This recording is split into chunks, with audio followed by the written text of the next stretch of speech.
And welcome back, folks. Back to the 80-degree plus heat of the middle of the Miskatonic Mountains at 25,000 feet in the Antarctic. Yes, these are indeed the Mountains of Madness. And what better to find there than our intrepid investigators? So, going around in no particular order, we'll see who's playing whom. So, Nathan, who are you bringing tonight? Valentina is back as far as I know, though passed out, I believe. Indeed. Well, coming to. Okay. Speaking of being passed out, Tegan. So, Leonard Warwick has had better days, much better days. But, some days you're just a cog in the machine. Absolutely. And there's no end in sight. Um,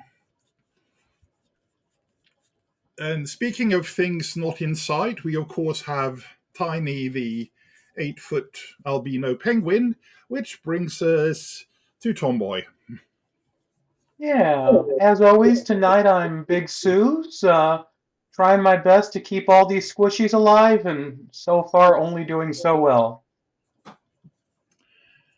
And bringing up the rear, although by no means least or last on the totem pole, just got uh, fell down a bit of a rift and took a while to catch up.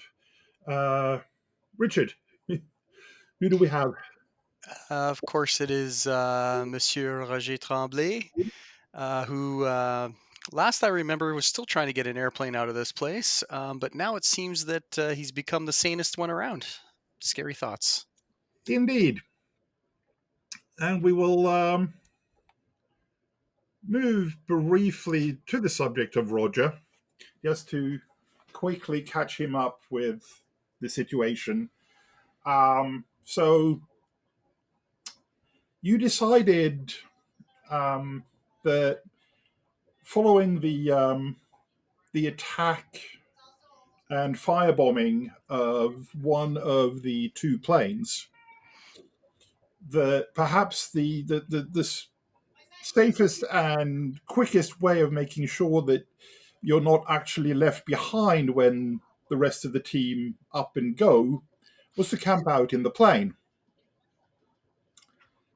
Seems reasonable.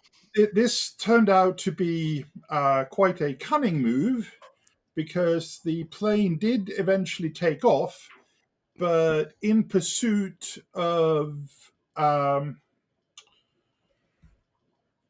Professor Starkweather or Mr. Starkweather, who was being carried off by two flying semi alien creatures further up into the mountains.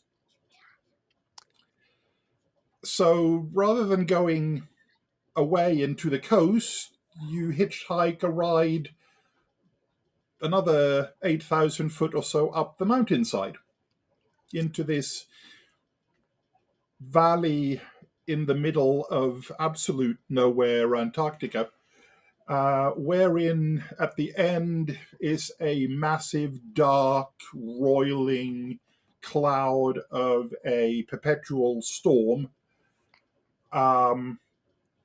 And in the middle of this valley stands a 600-foot, five-sided um,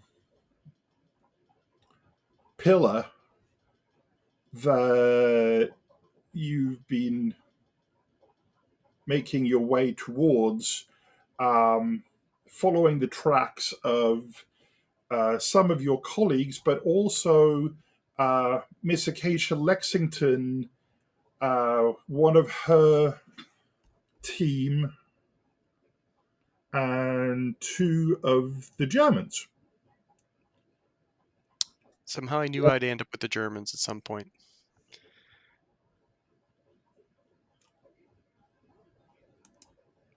That's the one I want to get rid of. So, on the whole, life is interesting, but you decided, you've taken a look at this monolith, and you see the large gash in the upper wall, out of which is clinging this fibrous plant-like material, and you're thinking, no, I think I'll just stay down here and wait for them to come out. It's not like they're going to go anywhere. I hope, right? Okay. But I don't want to be alone too long, so that's Yeah, going to start to weigh on my mind if that happens. But as long as they come back in a good amount of time, I will wait it out. perfect.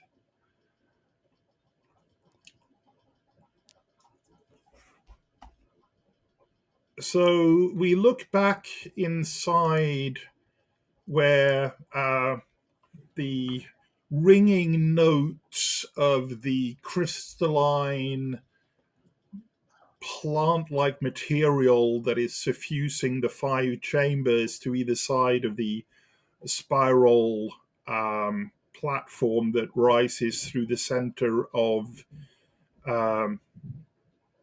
this entity has still ringing slightly in the background of everybody's ears after Big Sue's decided to try to use it as a glockenspiel to quite significant effect. People are huddled around Leonard and Valentina, who are lying on the floor and just coming out of the stupor that the crystal brash tones push them over into. And I would like Leonard and Valentina to each roll me a d20.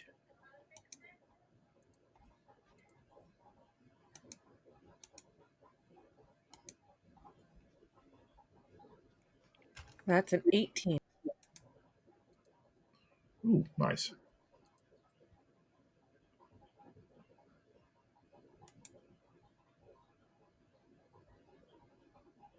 My dice roller's not working, so I will be right back. Okay.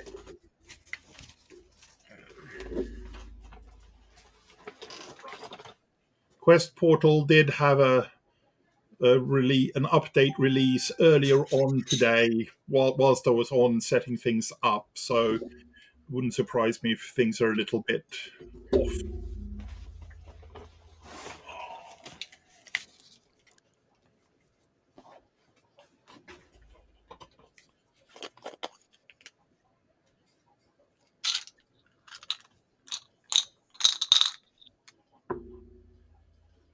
Uh, 14. 14. Ooh. So this is intriguing. So Leonard, on top of the the machinery side of things and the understandings you have reached, you also have now a reservoir of insane brutality.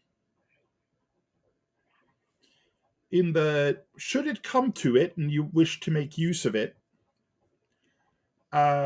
you would basically get to roll all melee damage twice and take the higher result. The backdrop to it, though, of course, is that once you activate it, you can't stop it without outside interference.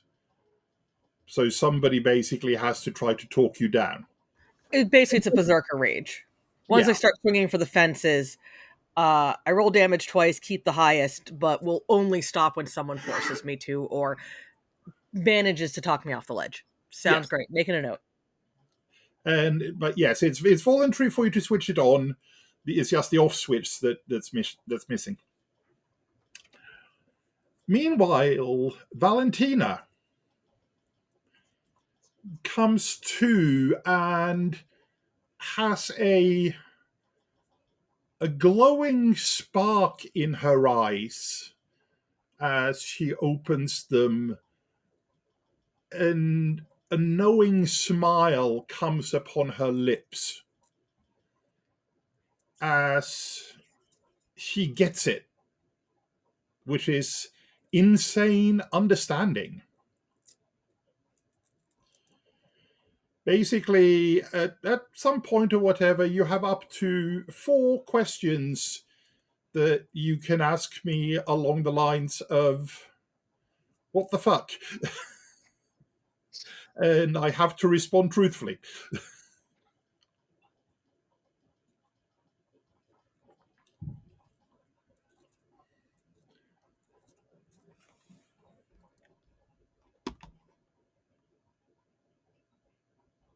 I made a quick note of that in the session notes for y'all. Yeah. And just for Leonard's, of course, in reality, what Leonard has is the extra version of that particular insane talent.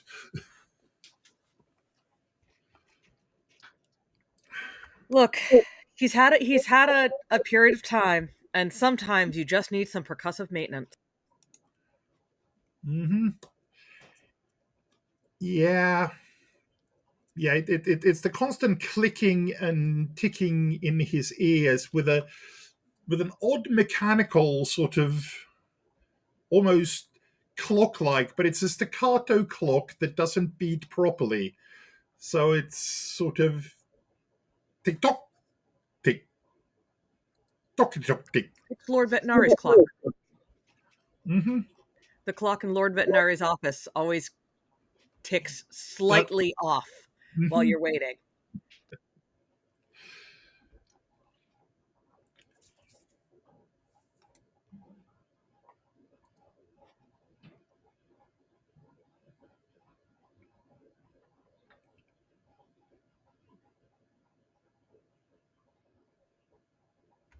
So we're awake now, it sounds like.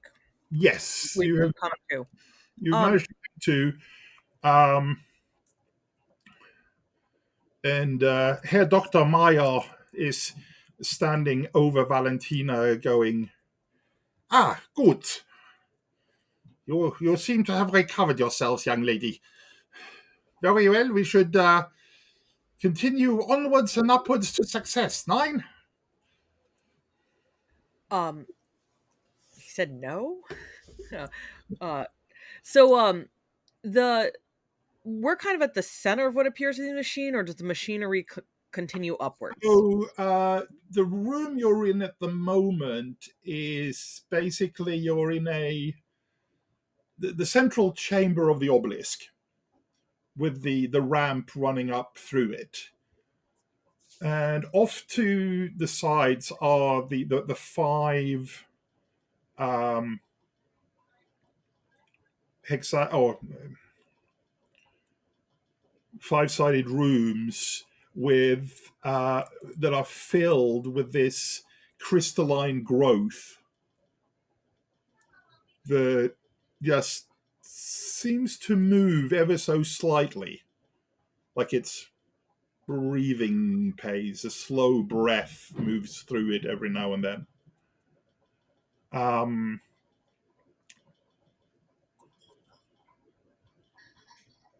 It's and the growths continue upwards.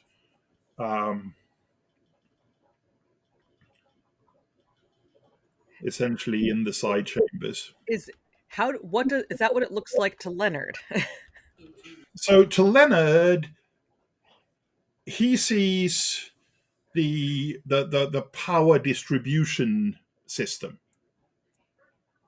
Down here, it's mostly intact and okay. Maybe running a bit hot,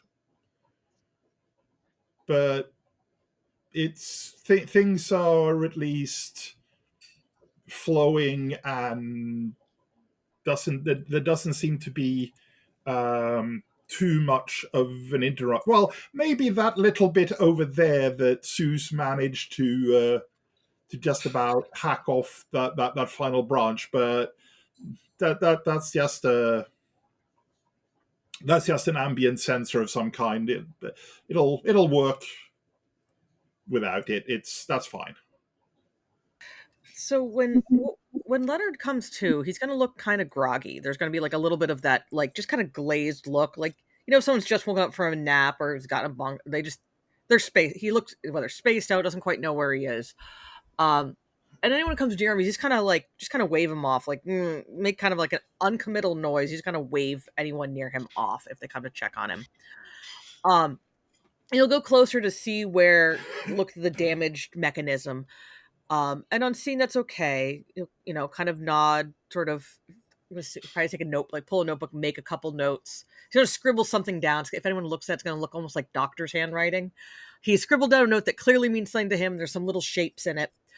I'm gonna nod, and he's going to try to find the path to essentially the heart of the machine. Mm-hmm. So Leonard pretty much staggers up, drags himself up with the wall, and wanders over and starts walking up the ramp. The quick result of that is that Herr Dr. Meyer turns around and says, yes, perfect, yes, we need to get up and see what we can do about rescuing Starkweather. To which then Miss Lexington goes, well, if there's anything left to rescue by this point, but yes, come, let us move on. Whilst I imagine that Big Suze is off in the corner just picking up a small thumbnail-sized piece of green crystal that chipped off the growth. That's all I ever wanted. And head on up. So we head on up. Let's see. So it's actually Leonard first, then Starkweather, and the rest.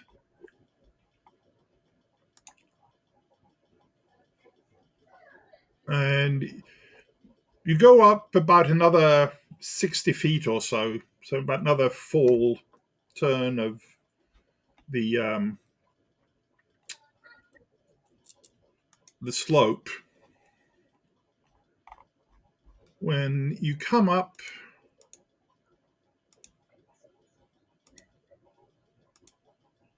to a room that looks like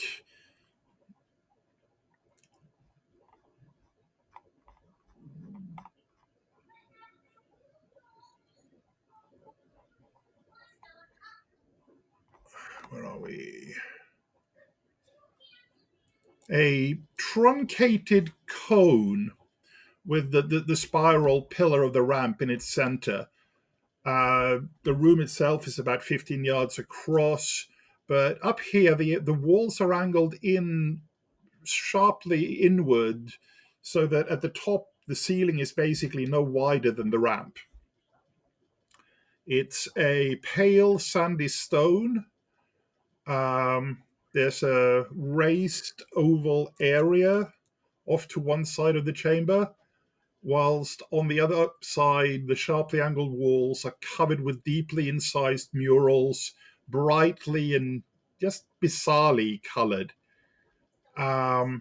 There's a lot of debris on the floor in here, and it's also significantly colder now yet again. So it's back down to about 20 Celsius, 65-ish Fahrenheit, call it. And there's still that moisture and dank, unpleasant, vegetative, rotting smell that's really heavy now. Fortunately, there's still the breeze that comes up from below and carrying up that faint burning metal scent of dry air from the rooms below. Um, the light in here is dim, coming from a handful of small cup lamps, essentially like think primitive Arabic oil lamps, placed at the alcoves on all sides at about your eye level. So all that they really do is just increase the sense of gloom. Um, there is there are 5 archways with um, a short ramp leading up. 3 of them are dark, seemingly empty. The fourth and fifth are partly choked with the flaccid fronds and the pale wet stalks of thick and sickly vegetation.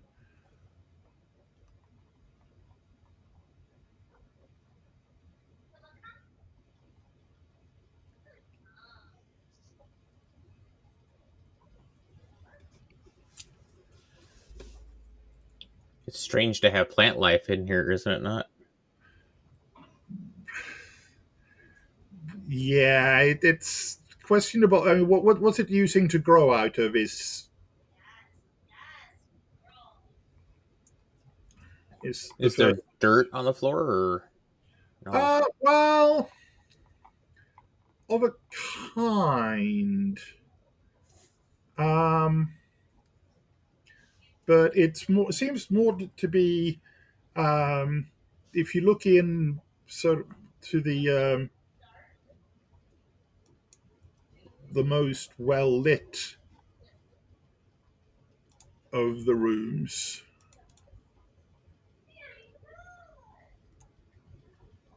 you do see that the outer wall is quite badly damaged. There's huge cracks, and it's actually fallen in completely at one spot. Um, so the gap is now filled with pitted eyes that glistens wetly on its inward face because, of course, it's significantly above freezing in here. Out there, it's significantly below freezing, so there's a bit of a fog barrier going on. Um, the Each of the rooms you do see has a tub of some kind in it.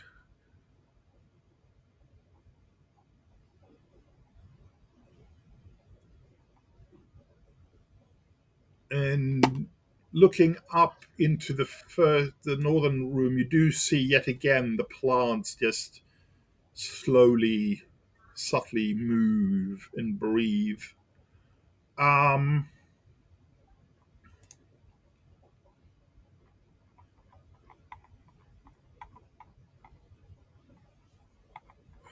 Um, from looking at the map, are we going to talk about the bone room? well, you should say that. Um, I'm not there, we, so we haven't seen in there yet. Um, so with all of this, yep, what looks more wrong to Leonard? The areas that are perhaps a jumbled mess. I'm imagining he sees something a little more Geiger-esque than plants, or the areas that are dark. Because whatever feels the most wrong, or like looks the most like either like looks actively broken, as in if it looks like things are pulled apart, or looks like it's supposed to be on. I'm trying to figure out which one, because he'd go to one or the other in that case. absolutely. Um,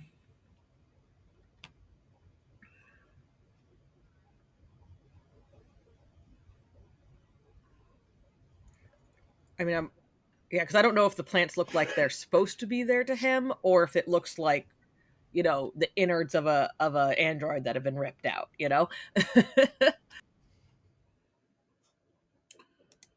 So I think that Leonard is most likely to head off over here, um,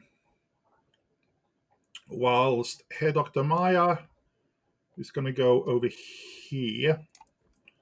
I'm not seeing any movement on the map, so I'm not quite sure what that means. Okay. Which of the stars? So Leonard heads to the northwest.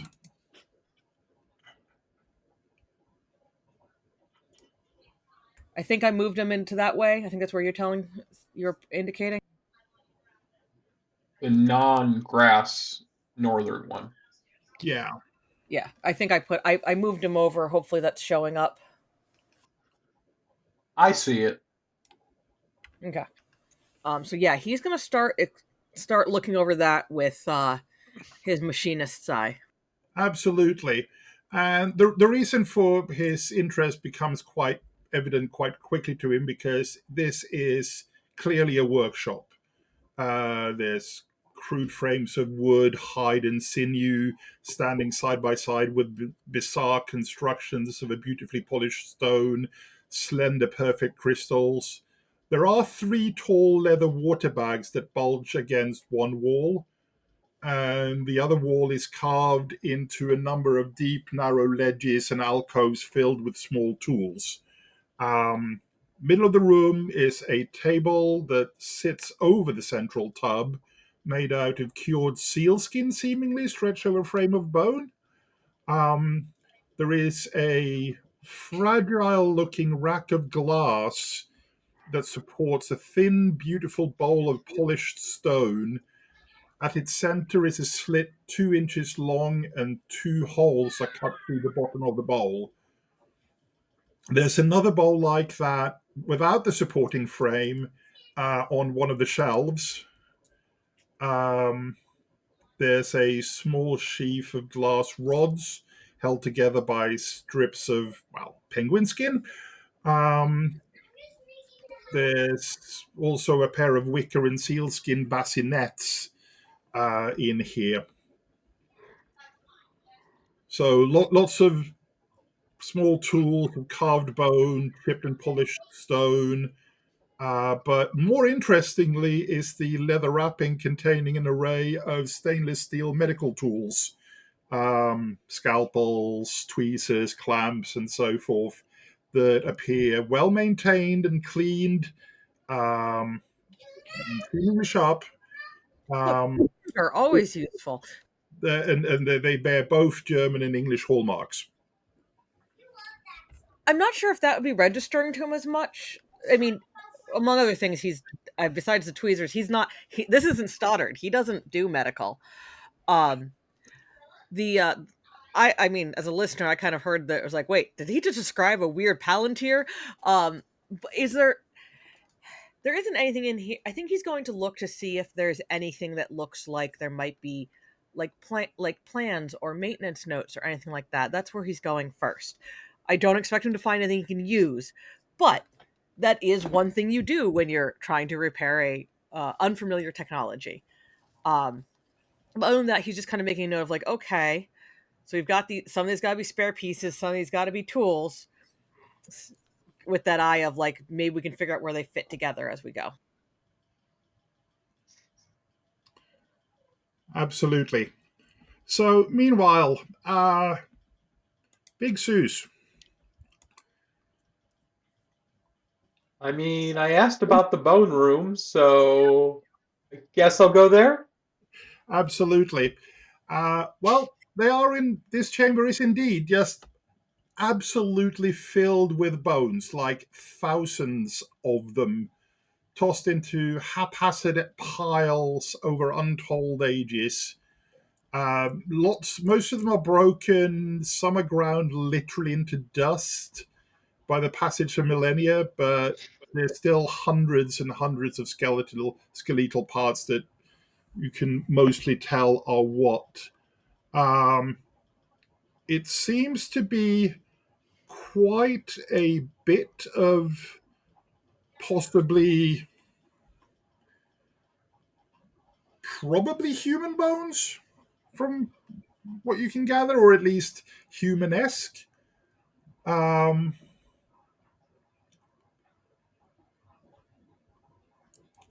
but on top of the more ancient bones, there's that are yellowed and pocked and marked. There's newer bones, many of them still gleaming white, and these are more, well, they're more non-human. You can't really tell what they are, um, unless you were to make it something like a medical or a paleontology role, which I don't know is Seuss's forte really. I don't have either of those. If we were looking for something like that, it would be Natural World, which is still only a 20, or if it's something really wild, something like a cult or Mythos. Yeah, I mean, by all means, give a natural world a go. Never know. That's a success. Is a Oh, hard success worth is a hard success worth it? no. Regular Okay. natural will be fine. It strikes you that sort of the middle layer is probably animals. Okay. Um, so uh, possibly seals, possibly the some of the penguins from beneath the city. Okay. Um, and then at the very top of the heap, a number of new human bones glisten pale in the gloom. All Go right. ahead and make an idea roll, so an intelligence roll.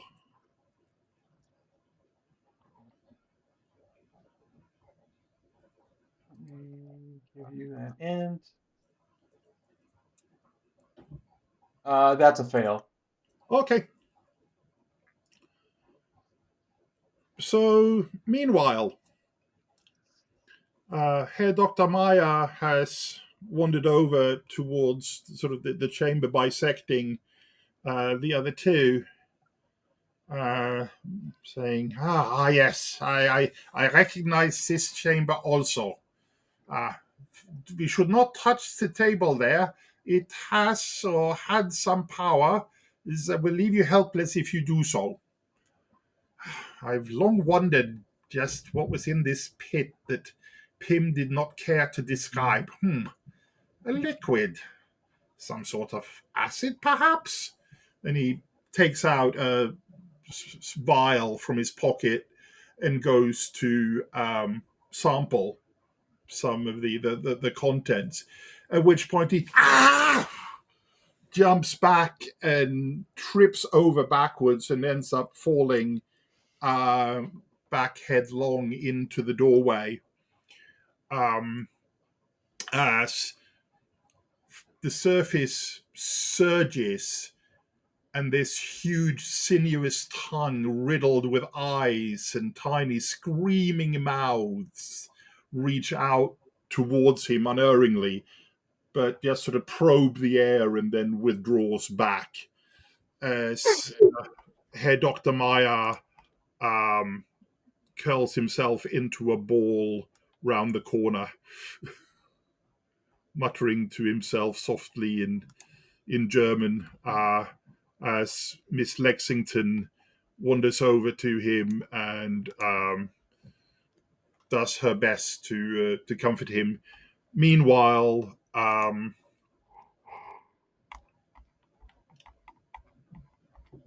shall get his name wrong here in a second, because I always do. Priestley stands back along the stairway and says, "Knew the Germans were going to break sooner or later." Meanwhile, Valentina.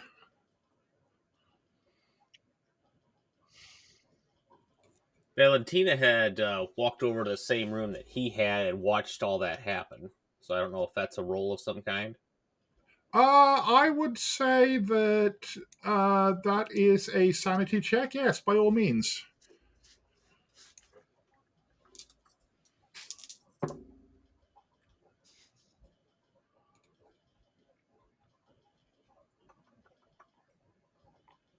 I missed it by 4. I got a 34 over 30. 34 over 30. Uh, I don't know how much. So since I've seen one of these before, correct or no? you have, yes. So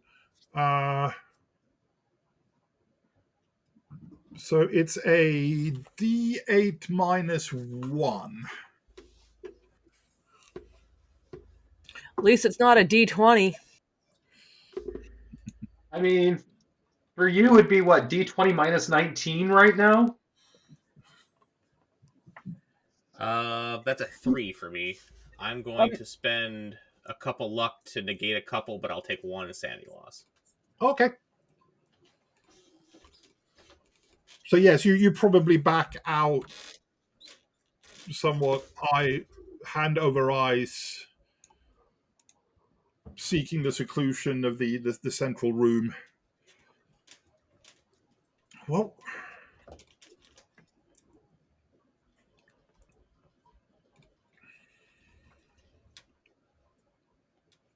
and this is good because this means that it's Leonard that gets to see the, as it were, wall of instructions. That's exactly what he's looking for. Yep. So on the wall opposite the wall with all the cubbies and all the tools, there's 5 sets of weirdly colored murals. The first one basically, much like the murals downstairs in the big mural room, um, seem to talk about um, a battle against a great evil. Um, the second one, um, is the gathering of lots of various forms of living things. So, animals, humans, etc. They're seemingly almost ritualistically dismembered, but their heads are kept and when brought to the in quite possible something akin to the stone bowls, um, brought to a place where they're seemingly ritualistically offered up in sacrifice or inserted into the machine.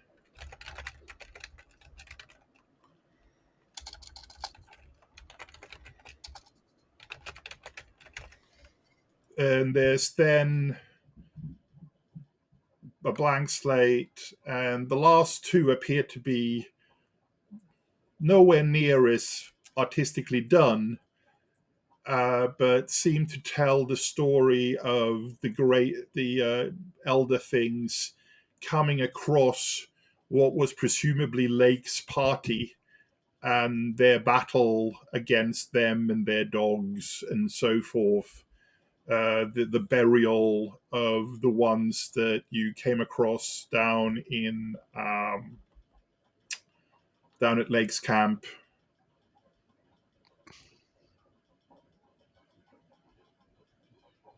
And the very last image is of what is quite reasonably an aircraft of some kind with little stick figure people outside it.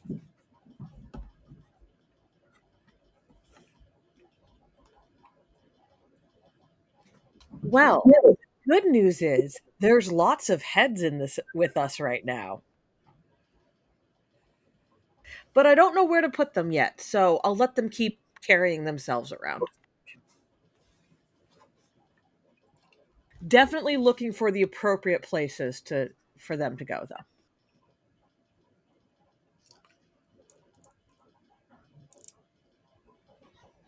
I also obviously don't notice the Shoggoth action going on in the other room.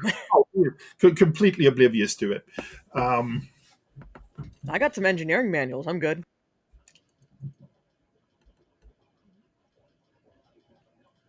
So, Valentina, I would give you a spot hidden, I think.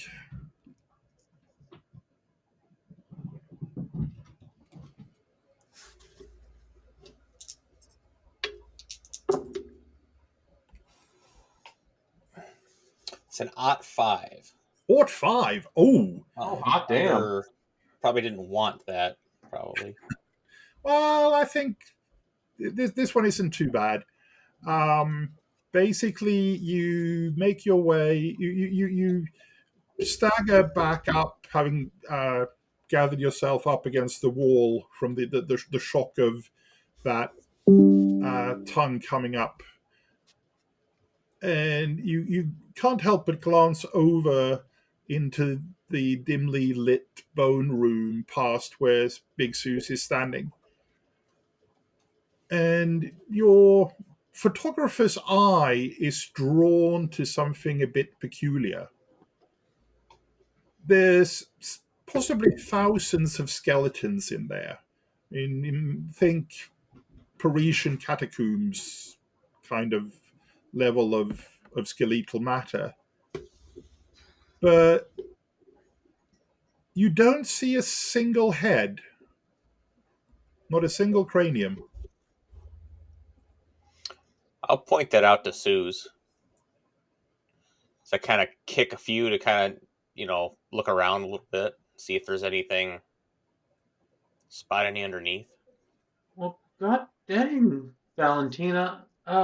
I don't know what this predator's been doing, but yeah, it looks like it ate all the heads.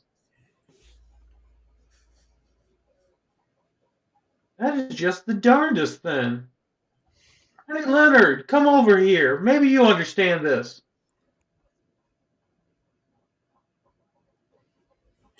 There is a total lack of response from across the way. Yeah, guess he's busy. But You can probably hear him clanking a little bit as he moves around, but if he says something, you can't understand what he's saying. Probably just muffled by the weird acoustics of the room. But he's not forthcoming. But Priestley wanders over and has quite a stern look in his eye as he reaches down and picks up a finger bone and goes, "Yeah, we're doing something about this," and pops it in his pocket.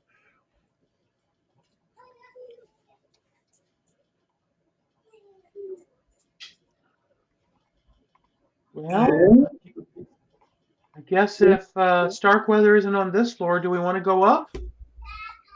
Well, what is Priestley? Is he a professor of something, or No, he's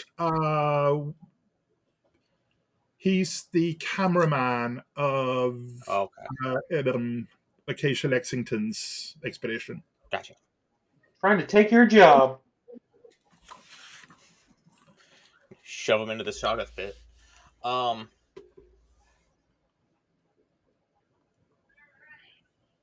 don't know I can't remember the German fellow's name that you said.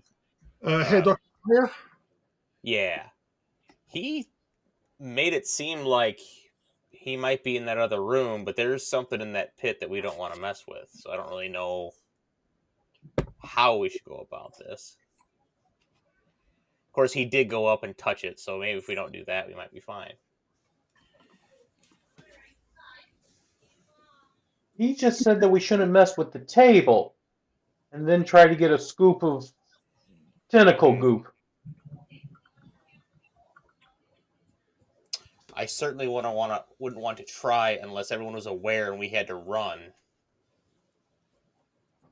case that thing came out at us.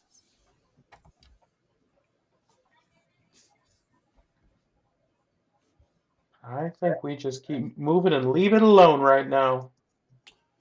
Valentina will take a picture of the bone room just while we're here. No time like the present. Mm-hmm. Actually, she'll try to snap pictures of like each section of the room, each room, Mhm. and like the large area.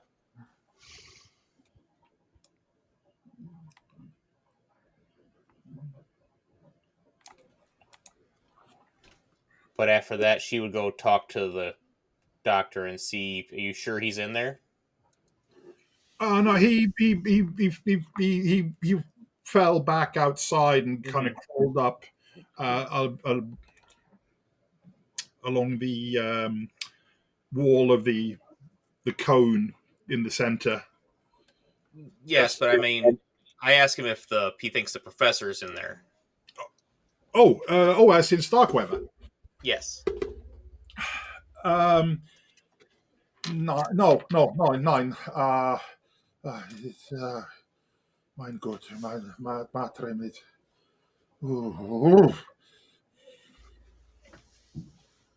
And Acacia goes, "Come now, Herr Doctor. We're going to continue.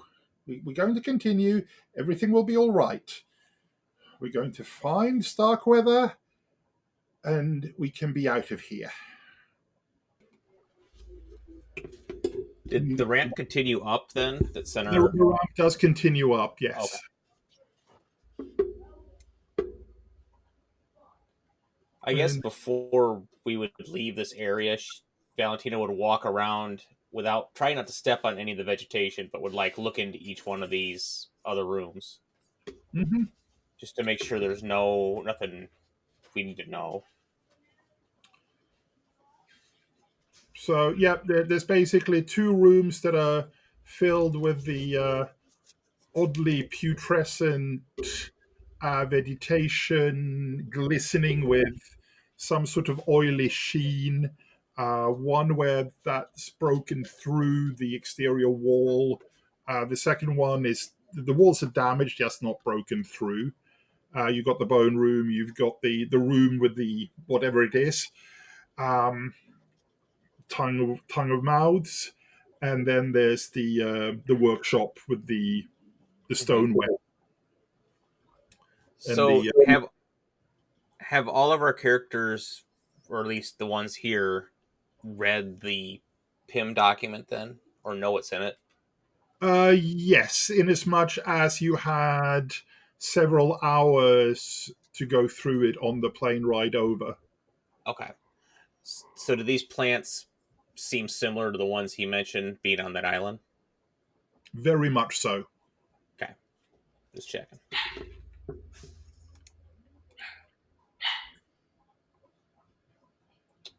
Well, he doesn't seem to be here, so do we keep going up? Uh, so you keep going up, and the tunnel narrows as the steadily rising breeze comes from below, making the temperature drop. Um, and it's now getting actually rather cold, but of course, your outer garments are all the way down at the bottom where you took them off as it was getting warmer. Um, there's vines and runners of those plants everywhere. So walking is rather claustrophobic. Um, it's odd. Leonard takes no notice of it, even though he's constantly slapped at, and groped, as it were, by all these plants. I mean, he probably looks at a couple of them very carefully. Maybe Mm-hmm. makes some notes. He definitely took a lot of notes in the workshop room. He's not an artist, but he's got notes that who knows if they're legible based on those murals. Yep, perfect. Um, Thinking of such things, if anybody has it, feel free to make biology or botany rolls. Oh, Stoddard, where are you when I need you? It's definitely not Valentina.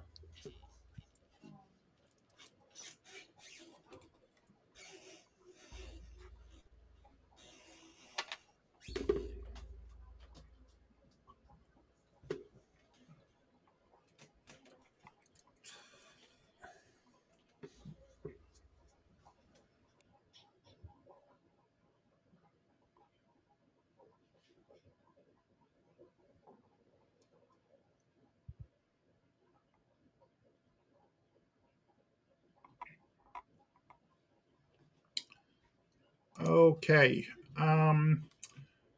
So you come up to the top of the ramp,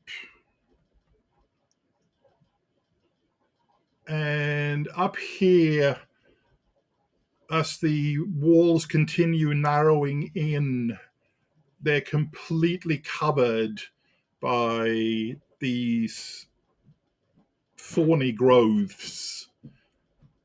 And go ahead and make spot hidden rolls.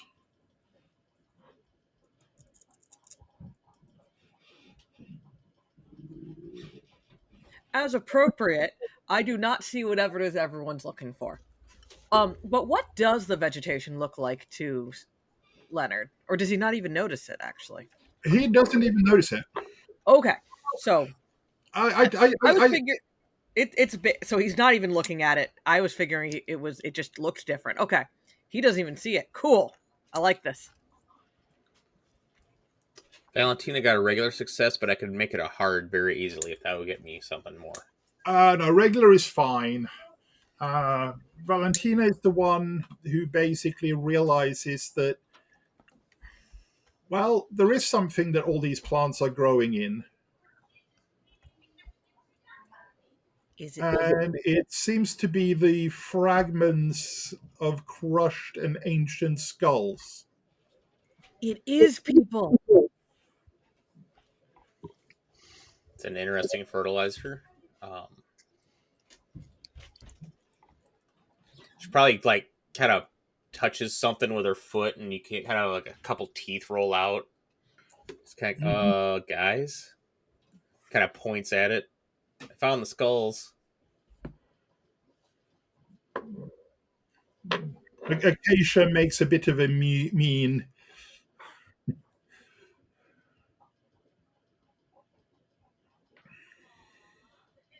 How long has this place been here? And Priestley comes up with a quip of, well, I wish we had some gasoline. We could give all these guys a real nice funeral pyre.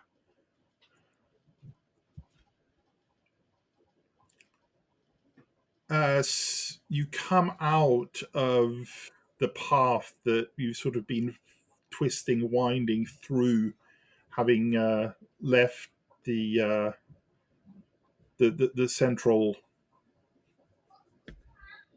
entryway, as the mist started to form here in the cold air, mixing with the the warm air from below, and you come into this open area where a few large crystalline supports remain. The rest are in piles and fragments on the floor or dust, just ground to dust by time. And throughout the open space, the boles and limbs of the jungle plants are twisted and knotting hungrily round one another, creaking and pulsing softly in a constant whisper of sound and motion, as if the jungle were taking slow, heavy breaths. In and around these mighty plants, rising beyond sight into the mist, stands a massive structure of crystal, stone, and living tissue. Partly living, partly machine, it squats in its clearing like a massive pile of corrupt flesh, twitching and breathing slightly in the still air. Moisture glistening down its flanks and pools on the floor, and it smells of ancient disease. The million quivering fronds of the jungle all seem to merge to here. Countless hair-like filaments converge upon the structure and tremble in your light, and a thin web of slimy tendrils cover the side of a structure like a membranous skin. It all flickers and runs with the faint ripples of the blue fire that you saw in the crystalline darkness below. And here, when the energy runs across the surface of the thing, the flesh itself twitches and quivers. It stares at you from thousands of dead, staring eyes.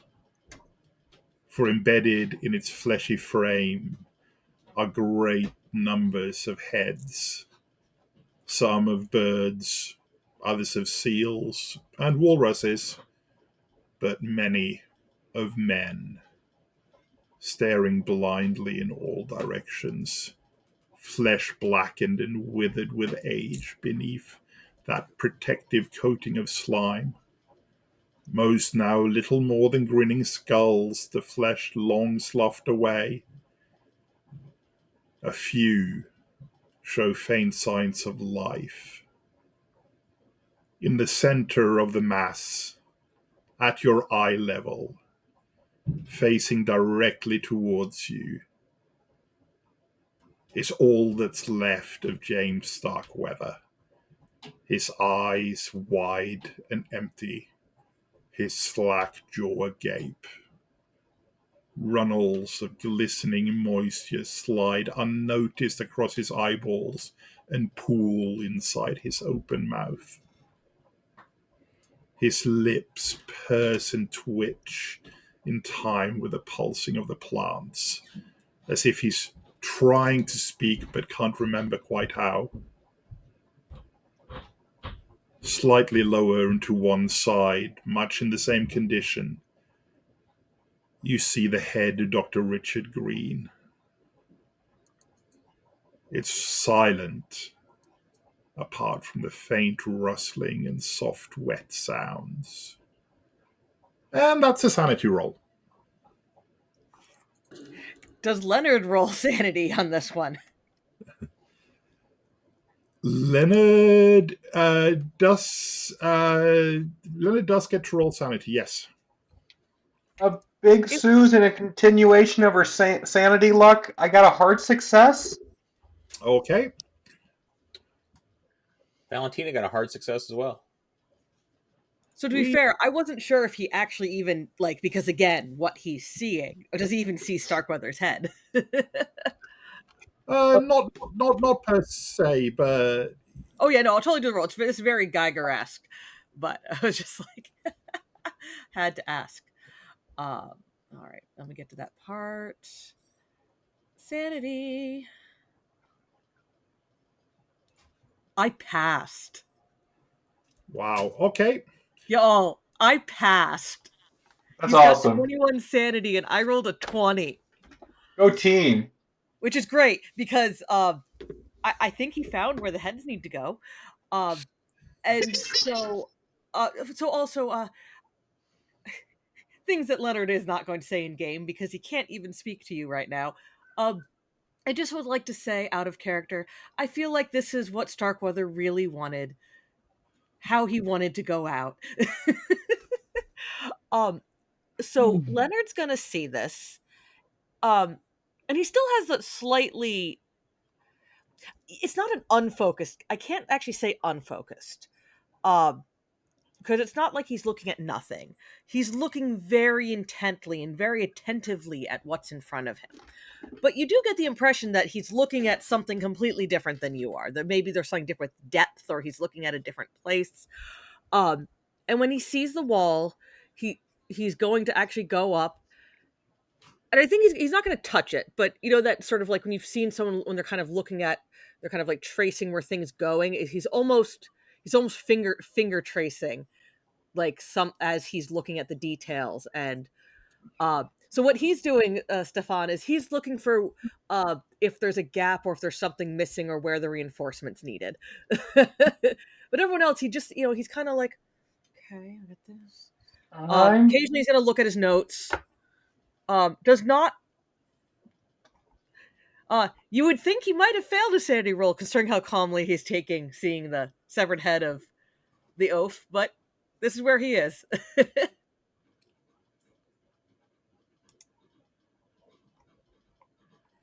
I guess go ahead and take your picture now, Valentina. I'm going to try to get these heads out so we can take them back home.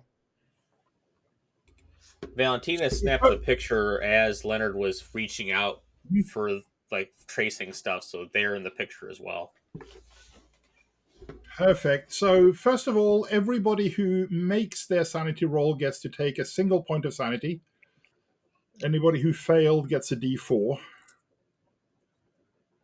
All right, so we all lose a loss. He said, or actually, we all lose one. We lose one, including Leonard, who's indefinite. Well, no, Leonard doesn't because he's indefinite. But instead, he gets to roll a D10. Apparently, being insane, you keep getting bonuses. I rolled a 10. Okay. Look, don't worry. If there's a good chance he's about to react very badly to the head removal process, and you might end up killing him, so it's all good. Go ahead and roll a D100 for me, please. Oh, Jesus.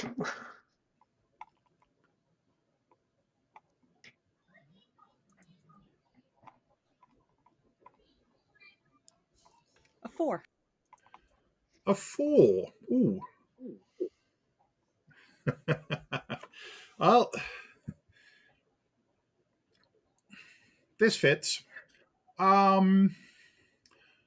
For the next little while, and I'll let you know, you've managed to acquire a case of acromania, which is a compulsion for high spaces.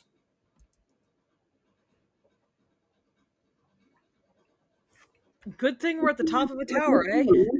Absolutely.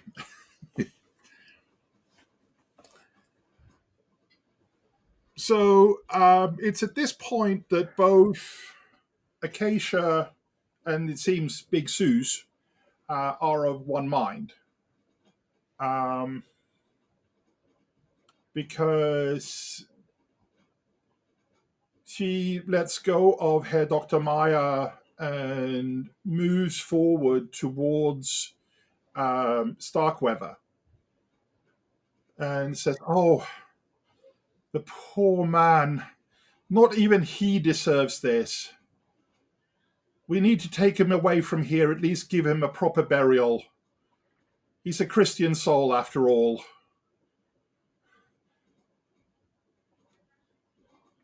And she moves to reach forward and grab the side or the sides of his head. And it sounds like Big Suze quite probably aids her in that. Yeah, I'm trying to also free Dr. Green's head that you said was right next to it. Yeah, okay. Okay, so between the two of you, let's see how she does. So, I believe with Leonard's understanding, this is a bad thing that they're trying to do, correct? Very much so. Since I don't think I can effectively jump between them, and let's be honest, we want to give them a chance. We want to always give people a chance to do the bad thing, even when for them it's the good thing. Leonard's about to lose it. I will take suggestions, whether it's funnier for Suze or for him to go after Suze or Acacia. But actually, he was right in front of He was right in front of Stoddard, so it actually probably be Stoddard that he'd go for. He's basically, when she reaches out to try to take his head out, he's gonna like try to stop her. I don't think Okay. he can actually jump in front of her, but it's probably almost like a tackle knockdown to be like, and he's trying to speak. There's not normal. The words aren't coming out right. That would make sense. So I would say go ahead and make a fighting brawl.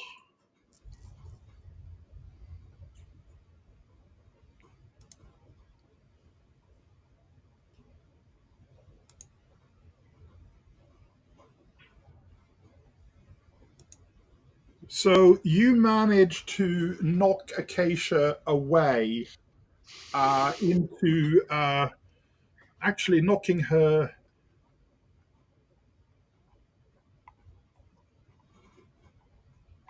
into Priestley, who retorts with, "Oi, watch it! What are you doing, man?"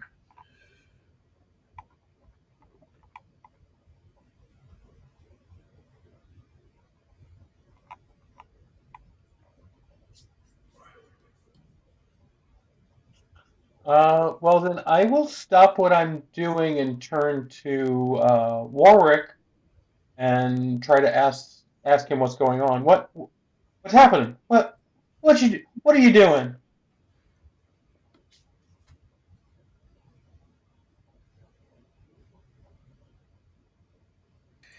So there's almost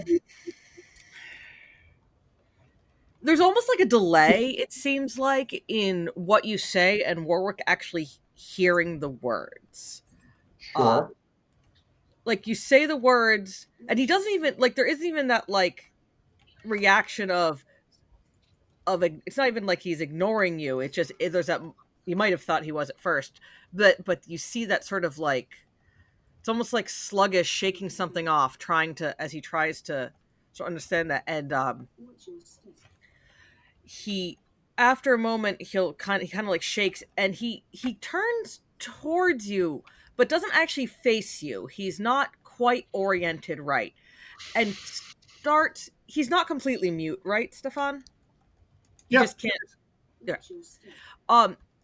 He's it's like he turns towards where towards the speaker, but again he's not completely lined up. um and he approaches and he would be too close to your personal space, but again his there's something off about his alignment. He's not quite directly oriented to you, and he starts trying to very you can tell he's very emphatically trying to communicate something. He feels very passionate about it, but not a single word is recognizable as a language. It's all like a gibberish aclo. Okay. Oh, well, I I don't quite understand what you're saying, but I think I understand you don't want us to take the skulls. Is that right?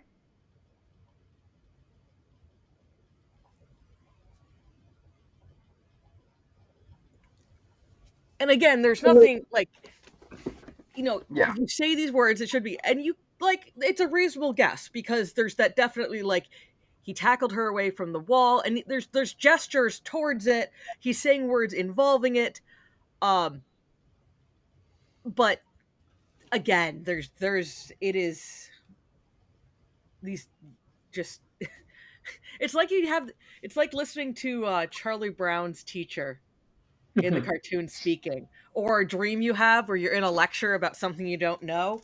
It almost sounds like that when he's talking to you. All right then. All right. I'll have to take your word for it, Warwick. I understand that you're all riled up about this. I guess they should stay here with the rest of this architecture.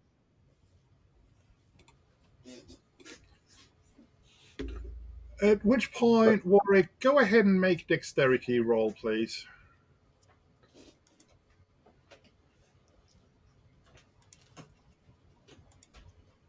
hell yeah. Oh, never mind. Okay. So whilst and I'm going to ask. Actually, I'm going to ask Valentina what she's up to at this point. She's watching this whole exchange, trying to understand why Leonard is so dead set about taking them out of there. She hasn't quite put together why that Leonard was affected more than she was by the incident earlier. Do this ramp keep going up, or are we at the top of this thing now? You're at the top of the thing, basically, bar getting up to actually get to the very top where there's that red shining lantern thing hanging suspended right at the very peak. Okay. Valentina probably is getting closer to the whole situation, but she has not really done anything other than that. Okay, so she when Acacia basically makes her move and goes, have some Christian decency, why don't you? Just reaches in, grabs the head where it's sitting in one of those stone bowls, and quickly realizes that it's not just the head, as it looks up and a wry smile just forms on his lips. But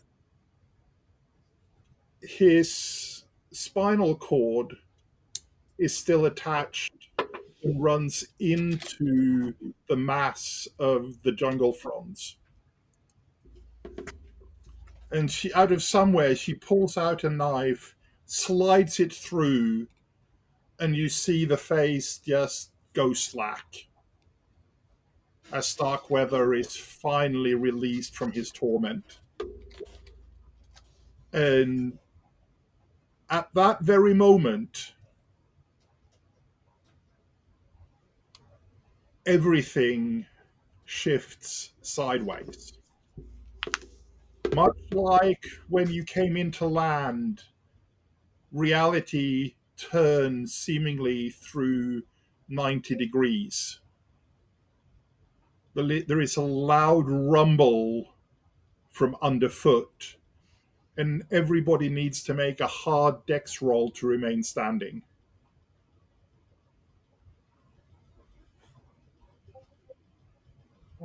I believe screaming is a free action. Absolutely. Well, it would be if you weren't mute. You said he can make. Say You said he dex, wasn't right? completely mute. Yeah, I mean, it's just I didn't say I unintelligible. was coherently screaming.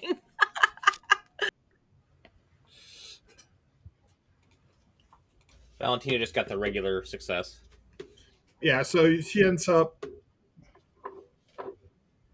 Among the heads.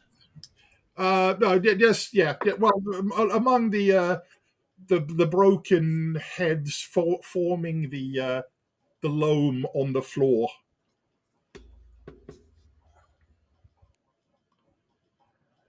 I did get a hard success. Is it possible for me, because I'm standing near Warwick, to grab him so he doesn't fall over? Sure. Go ahead and make a strength roll. Appreciate you saving my absolutely out to lunch engineer. That's a success on an 81. Yep. You're gripped at least temporarily, which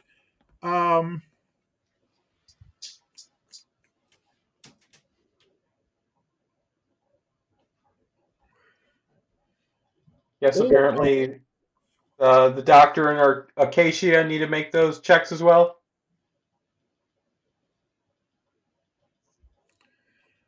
at this point you see all the remaining heads gape their jaws wide in a soundless scream, as though this was an episode of Doctor Who, basically.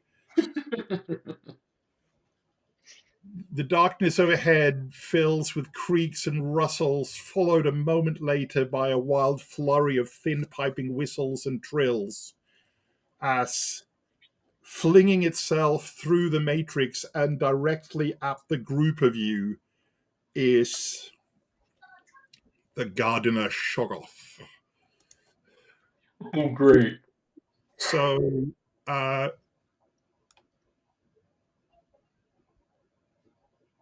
no, that's another one. That's the guard. That's Corpse Eater. Second, first, there we go. Gardener Shoggoth.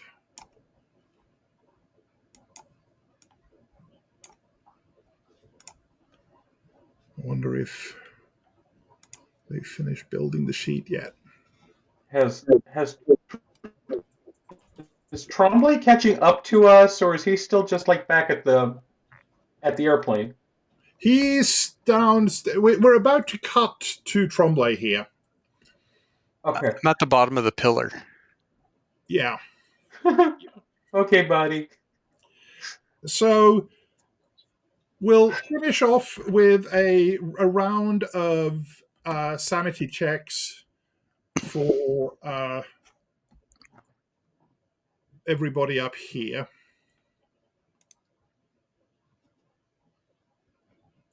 There we go. That's a I fail. succeeded again. Wild. Wild. Valentina did not succeed. So it's now 0 points for making the sanity check because yawn, it's another Shoggoth. Failing is now a D8 -2. Honestly, I feel like it's very narratively fitting that Leonard has succeeded these two because he's the one who's in the most. I can't say he's like the most sane per se, but he's the one most grounded in what everyone's experiencing, and he's so out of touch of reality that this is.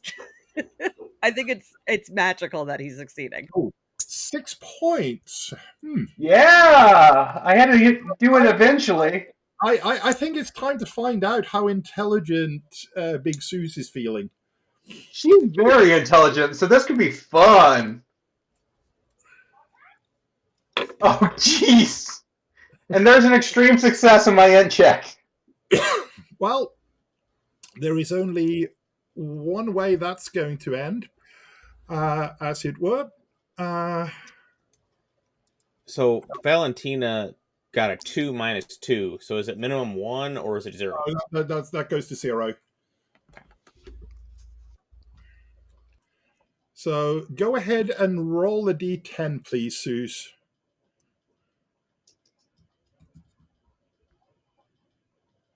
3. 3. Well, of course it would be, wouldn't it?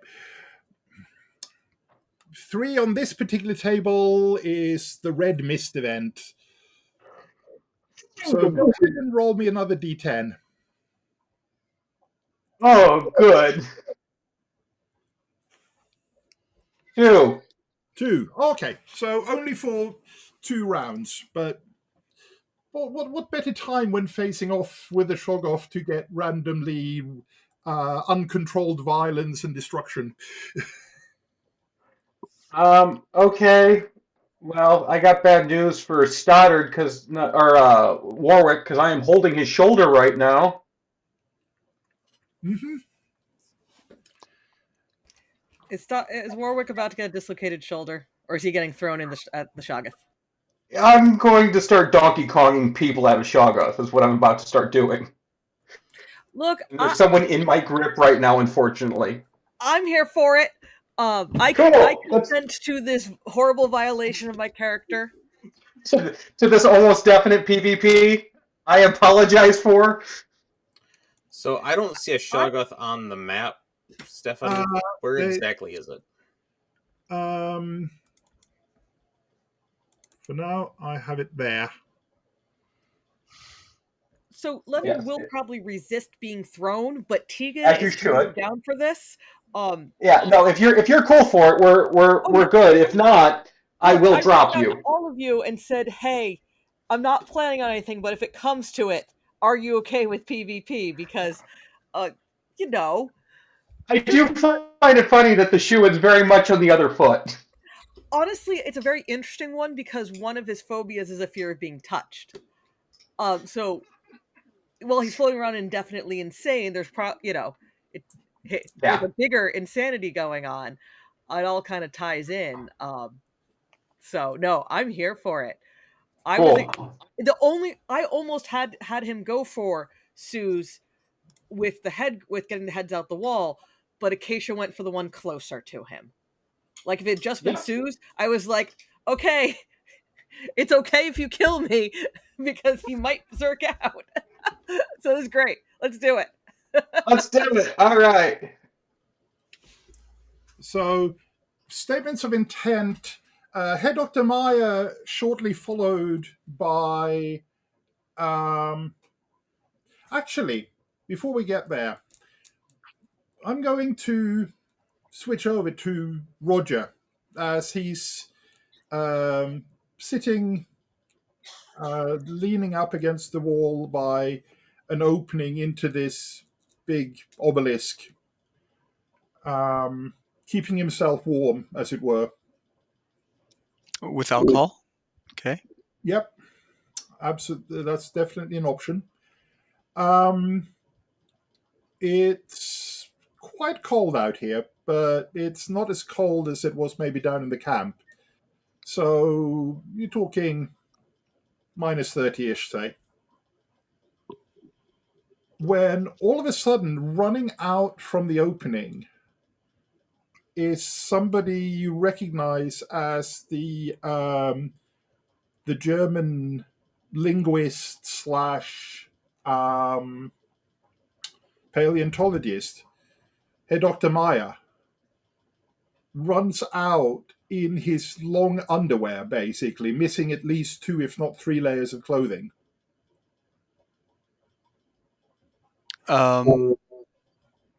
This was one of the gentlemen I arrived with on the plane, was it not? One of the Germans? Yes. I try to get his attention because that's not good. Is he paying attention to me, or is he just going to try and run by? Because if he's going to run by, maybe I'll try and tackle him. He's going to try and run by, so make a fighting brawl roll for the tackle. Okay. This won't be good. Nope. So he just basically blows by me in his skivvies and takes off. I hope not towards the airplane. Uh, Somewhat towards the aeroplane, but it's a rough somewhat. Like Okay. the right 30-degree arc, call it. I look back into the tower. Anybody else coming? Make a listen roll.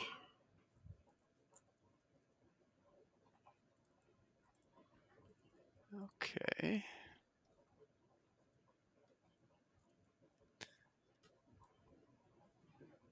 Nope. Okay. Doesn't seem like it. I'm gonna take a big giant swig of booze because I'm starting to get a little worried. Mm-hmm. Okay. Yeah, holding my liquor. I'm good.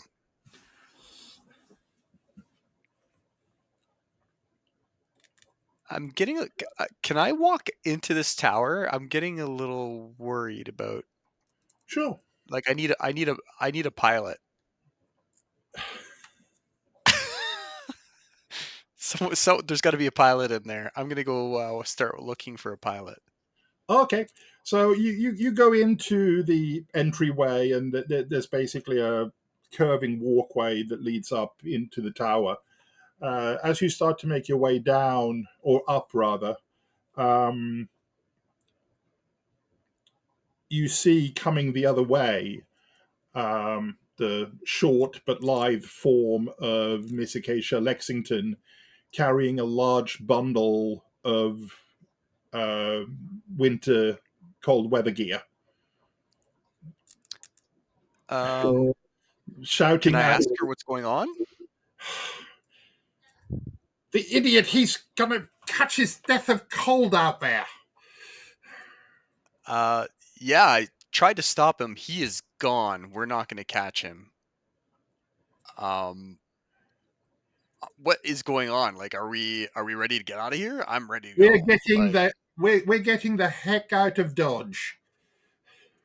oh, excellent. Lead the way. At this Someone point, making sense. it's as if the world suddenly turns through 90 degrees. The colors shift. You look out through the opening, and it's no longer a snow covered Arctic scape. For a second, there's a glimpse of a verdant green jungle. And in the blink of an eye, it's gone again. And that's when you feel the ground rumble between your feet, but you're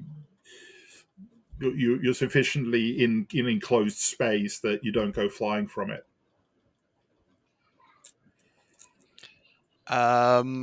I don't know what that was, Mrs. Lexington, but I think that was probably the signal that we need to get out of here. Um, you've got everything you need. Where are the rest of them? Are they coming? Do we need They're, to they're, get them? they'll be down shortly, I'm sure. Okay, everybody's okay. All right, let's. They were when Let's wait. right now my concern is Maya. Well, I think sometimes you need to cut your losses. I hate to be that kind of doctor, but the needs of the many outweigh the needs of the few. So, yeah, I think we need to get the rest of them out of here, get wherever they are in this pillar tower, and get out of here. Well, here, you take Starkweather, she says, and hands you the severed head, trailing spinal cord of Starkweather in a stone bowl, which I think calls for a sanity check. Yeah, okay. I would say so. That I did not expect. Well done. That is beautiful. I love it. I wasn't aware she got away from us at first. Well, I made Okay, it, yeah, so yeah. I'm That'll, shocked, but I'm I, like, that'll just be a single point, which, of course, won't take effect immediately because you are sufficiently. inebriated. Yeah, I imagine you're at 2 point I two can point. suffer up to 2. Yeah. And she takes off running out as you see in the slight distance Herr Dr. Meyer is stumbling and falls into the snow. All right, I'm gonna. Can I run back out to see if I can? I'm dropping the head because I don't understand why we have this head, Absolutely. Yeah, and so you chase them down. you run out, chase them out down, and finally I would say if you would just care to give me a first aid or a medicine roll, please. All right, let's do. Oh yeah, see, I know what I'm doing. Oh yeah, yeah. You basically managed to get Herr Dr. Meyer um, dried off and wrapped up in full set of clothing before he gets too chilled. So that's good. It only costs you a little bit of the not so good whiskey. So What? well, medicinal. Oh, okay. The methanol. Exactly. Giving him wood alcohol, Mm-hmm. you're going to kill somebody. When that's Uh, all there's left, you're gonna drink it. um, so yes, the statements of intent from Herr Dr. Meyer, shortly followed by Acacia Lexington at super high dexterity, was get the heck out of Dodge. If I can get them going towards the plane, I will. Mm-hmm. Are either of them the pilot, or did the pilot stay back in the plane? The pilots stayed back at the planes. Planes. Okay, so they're back there, but they would listen to Lexington if she said she wanted to leave. So I'm going to bring them back to the plane. Sounds like a good idea to me. So statements of intent from Shoggoth is, I've got four possible targets. I'm going to go for.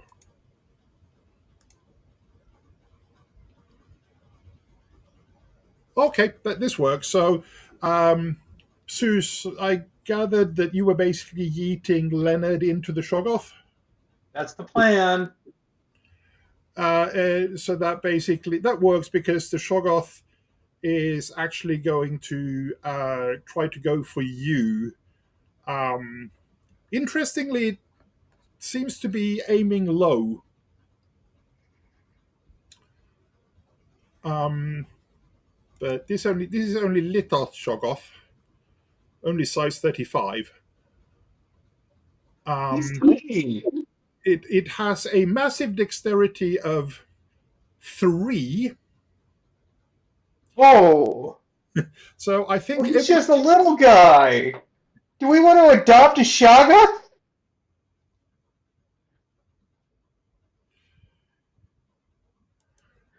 He's so tiny.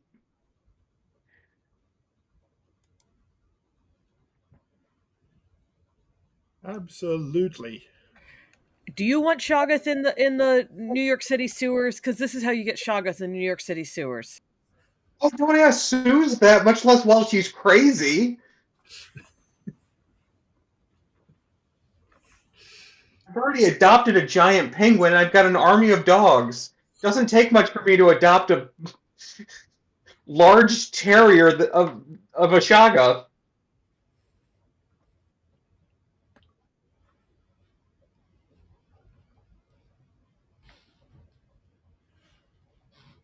Well, I guess if his dex is 3 and mine is 30, I go first between us.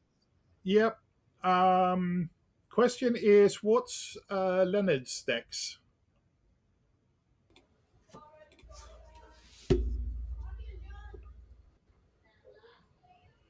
65. 65. And I want to recall Valentina being rather on the dexterous side. 70. Yeah. Yeah, she's high. Yeah. Priestley's only 60. So, what does Valentina want to do in the circumstances? She's gonna take a picture of the Shoggoth and Hell yeah. big Suze, and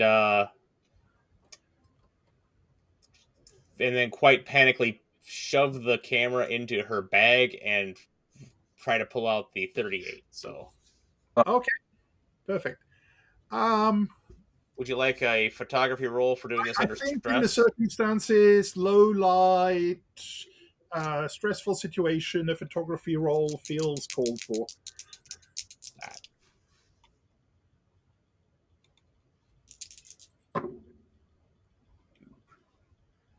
Yeah, that's a shitty picture. No. Well, which is true to Lovecraftian form because mhm. nobody and none of the books ever succeed in bringing back any kind of reasonable evidence for some reason. So next up is Leonard, who gets to make a power roll.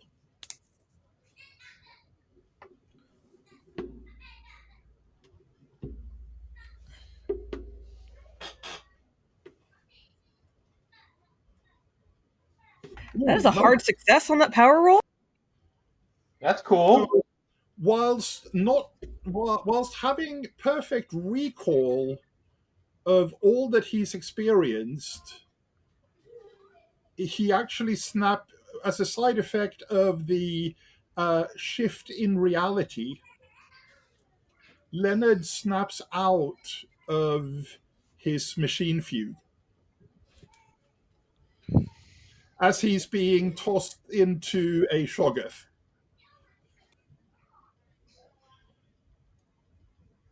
That he knows is the caretaker of the wall.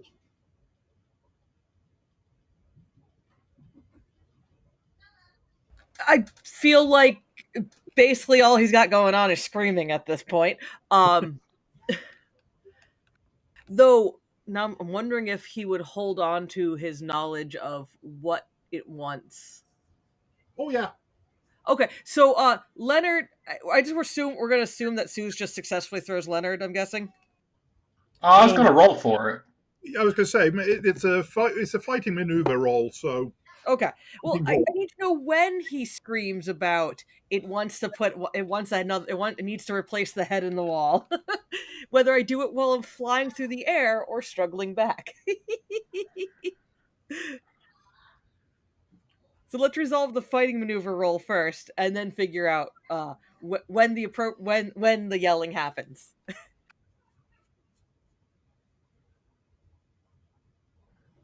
Well, I got good news. I did not succeed my throw roll. All right. So you're twisting and all that broke my grip.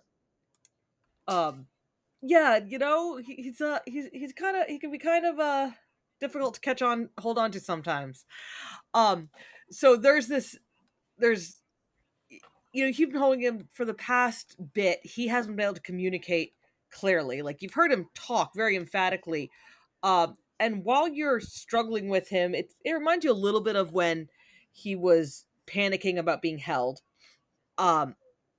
He manages, but something kind of clicks in all of that, and he manages to wrench himself away, sort of stumbling backwards, probably falling down in the process. And he goes, I don't think he's going to use the word caretaker. That's the guardian. It needs to replace the head in the wall. And it might use ours.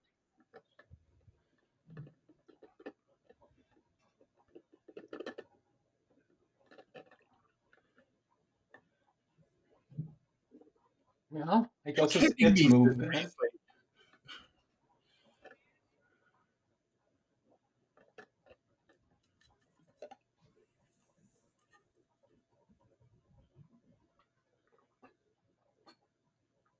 I think he's gonna wait to say more till the next round, because there's only so many seconds in a round. Yep. Because Leonard remembers that we actually need to keep this wall up.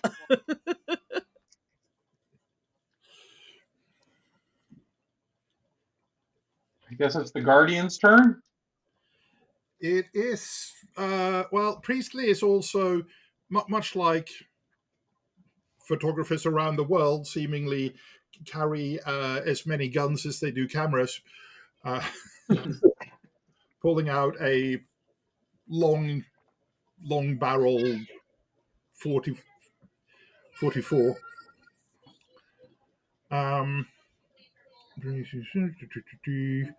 So we've done that, and we are going to. Fortunately, the AI hasn't quite finished building the character sheet yet, so we'll just roll it. That's fine. Nope. Tentacle.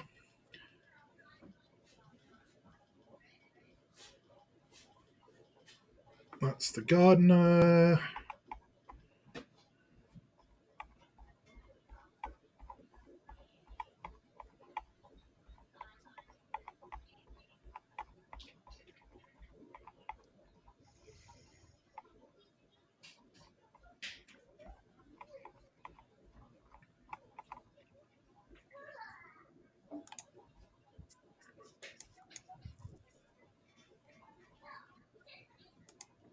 So yep, that's it.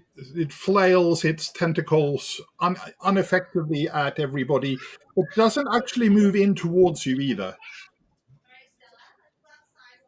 It was moving at a decent pace earlier, but it's now that it's on the ground rather than, as it were, swinging through the undergrowth.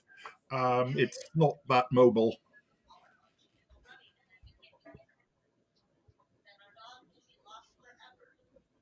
So, statements of intent. I'm going to stand here and wave my tentacles at everybody. I'm going to grab Priestley and chuck him at the Shoggoth Okay. because I'm still crazy and Warwick wrestled away from me, so I'm just going to grab the next closest person. Mm-hmm. Yep.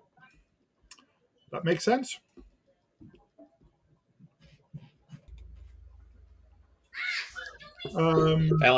Valentina's pulling a weapon from her satchel and going to shoot the Shoggoth. Shooting the shot off.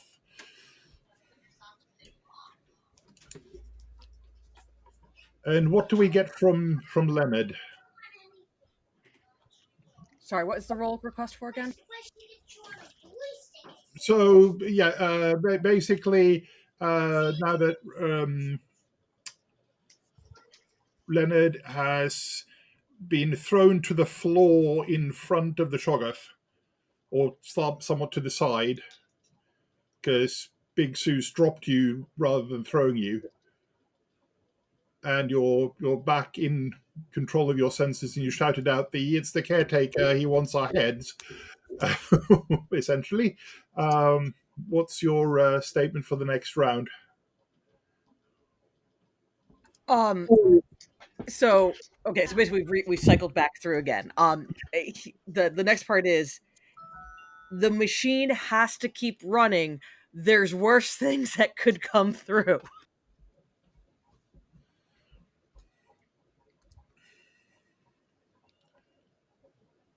So, starting at the top with um, a a hail of bullet from Valentina. So, Valentina failed her sanity check, even though I didn't lose any sand for seeing the Shoggoth. So, I'm going to say if I roll odds, it's going to be the 38. But if it's evens, it's a flare gun. Okay. That is a flare gun that I pull out and pull the trigger. Oh, nice. So, my skill. That is close enough to spend 3 points of luck for regular success. Okay. So there is a loud and very smoky bang, but perhaps not as loud as a regular firearm would reverberate inside this quite small chamber. Of course, fortunately, there's a lot of plant material in here, so there's a lot of sound padding. However, you do send off a fire projectile into the midst of this Shoggoth, which takes the shot pretty much mid-center mass, and you see the canister sort of get through it part way before it breaks open, and the upper portion of the Shoggoth just flames up as it seemingly burns away. So I would say roll 3d6. Well, I do have the damage for a flare gun. Oh, okay. Unless you want to do more. No, no. So it did 9 points of damage, and it's going to do 2 points of burn. Okay. And I've got to find the actual thing in the book as to. I think it burns every round until it puts itself out or so. At least for the first 3 or so. Well, and if it's flammable, it'll continue burning. Once it catches a light, it'll keep burning, as it were. Yeah, 9 points of damage on the D10, then 2 points of burn. Oh, nice. So far.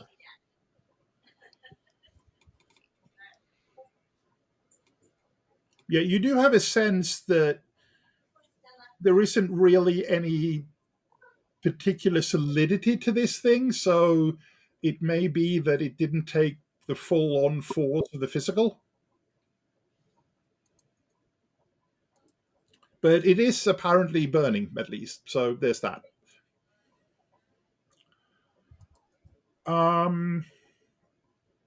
So I'm sorry. Leonard basically said we need to.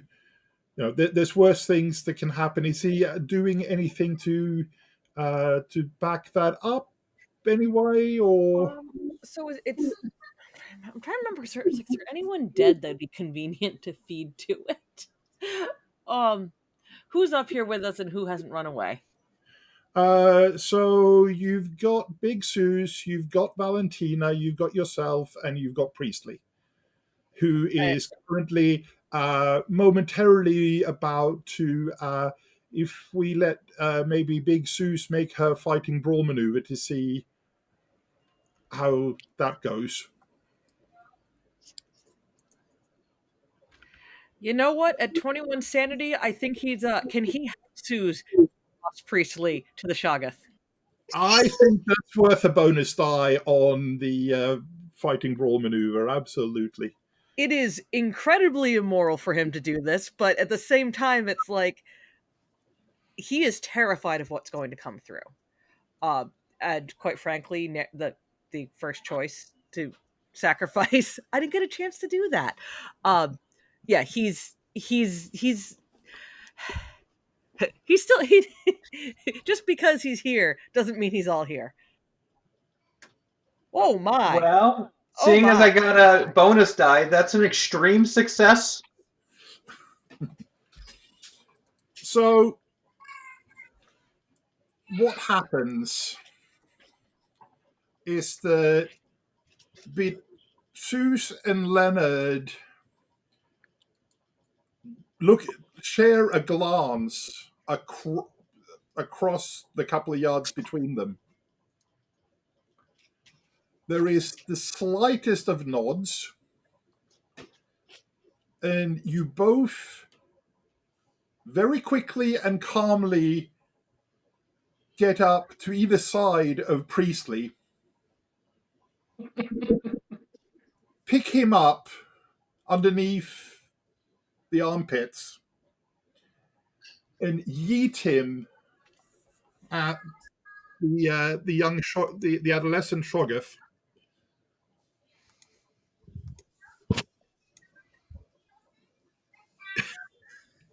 I might contest the calm part, but there's definitely determination in this.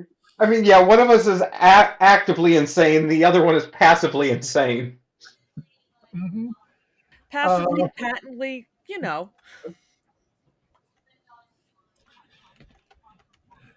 I don't know what that 99 means, but it can't be great. I just enjoy watching Stefan laugh.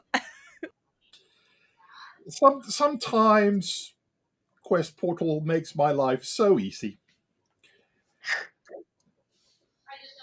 So that was Priestley fighting back.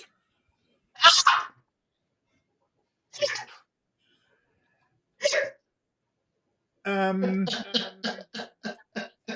he's caught by surprise.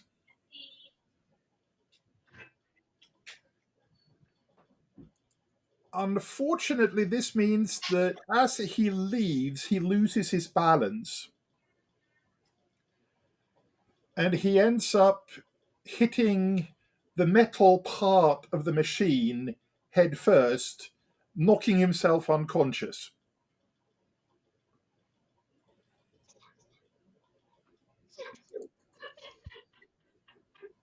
As the adage goes, you don't have to be the fastest runner when you're running from the bear. You just need to not be the slowest.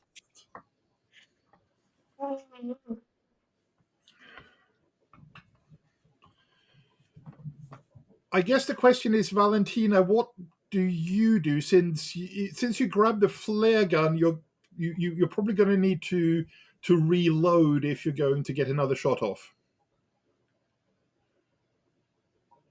She was going to reach in for the other handgun in her satchel after firing the round out of the flare gun, because that was not what she intended to grab. Yeah, yeet flare gun behind, grab other, and ready. Okay, we'll call that the round. Suze, Mm-hmm. the last thing you remember is somebody basically sticking all their tongues out at you in a very rude and derogatory fashion. You're not quite sure why you remember tongues rather than tongue, but Okay, there's then. there's this breathing pile of vegetation in front of you, but all the vegetation in here seems to be breathing and moving and so forth. Leonard is standing to the side, just to the side of you, and lying on the floor in front of you, unconscious, is Miss Lexington's cameraman, whatever he was called.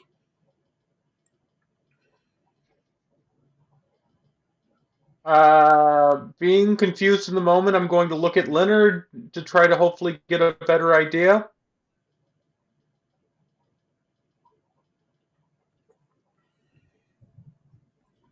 I think Leonard's at run. Sounds good.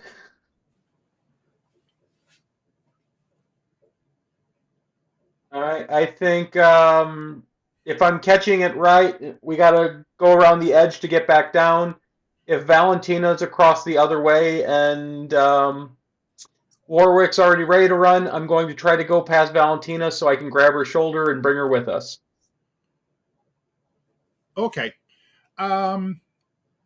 Leonard,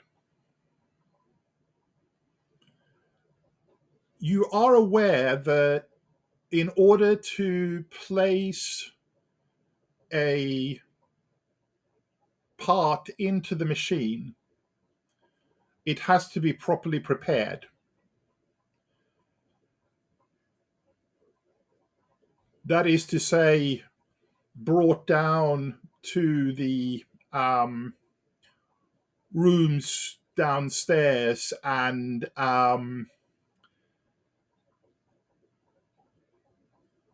the the head and nervous system basically removed.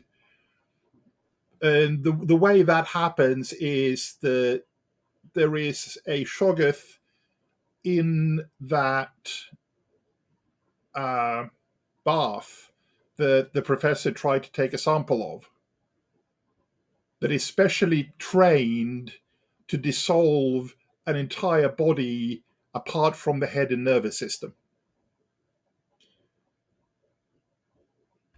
That Then the makes sense. nervous system is placed in one of those stone balls, brought up here, and attached into the machine. I mean, they've definitely proven they can do this. They have the skills to do it. Or is this the feeling of, oh no, I need to do it? It's a feeling of, oh no, you probably need to do this because suddenly reality just blinked again, and now you're for a moment you're standing in a crowd of about 100 of the elder things in the middle of a big plaza somewhere, and then you blink and it's gone again. You get the sense that you don't have the time to wait for the 2 or 4 or however many elder things remain to come up here and discover what needs doing. Okay. So there's that moment. So Leonard's like, "Hey, run," and then he starts going, and he pauses, and you just hear this like anguished, like just sound come out of it. It's not. It's just. It's not a cry. It's a groan, an anguished noise, and and he stops, and he goes, "I'm gonna have to do it." And you can hear it. It's quiet. There's just something very cold and frightened and small in his voice. And he turns and will grab the unconscious photographer, and he's going to start and he's going to make his way to the workshop.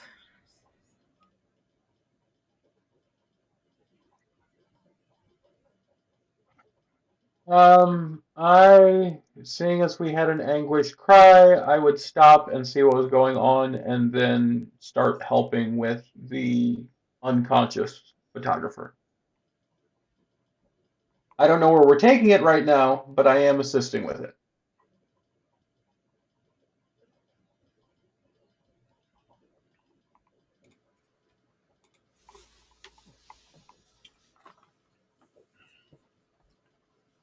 Valentina. Do I get one shot or 3 shots at this Shoggoth? You can take 3 if you wish.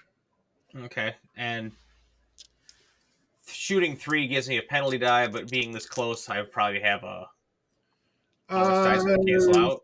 Yeah. Okay. 1 hit, miss. So it's a D10 plus.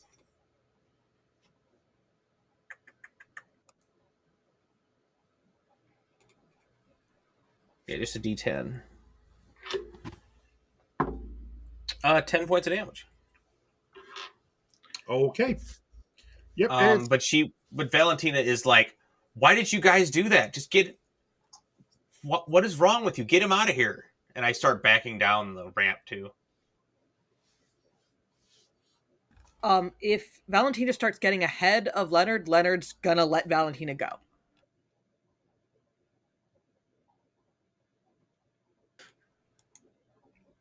In fact, when we start getting to that level, like where things goes,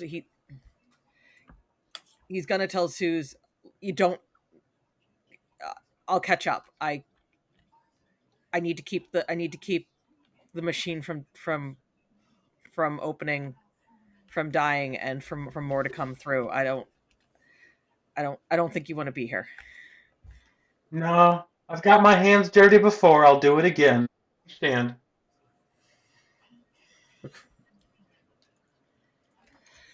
I don't feel like Valentina would leave you guys. So I don't know how we want to handle this. So You handle that how you want to handle that. So here's my thought: is at first it's Valentina's, like, it's kind of like it's like we're all going, and Valentina has that moment before she's going, and she just thinks she's ahead of everyone. And at first she is, and then she realizes she isn't, and then you get to have that moment of, what do I do? And think about the words you heard Leonard say. The head needs to be replaced. There's worse things that are going to come through, and that despairing moment of, there's not time, I'm gonna have to do it myself. So have fun with that.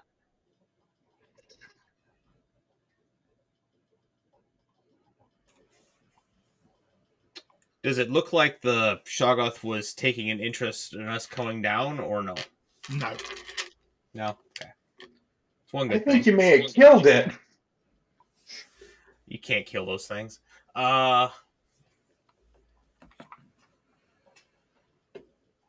Yeah, Valentina's going to head down, assuming those guys are following, but we'll see how this goes.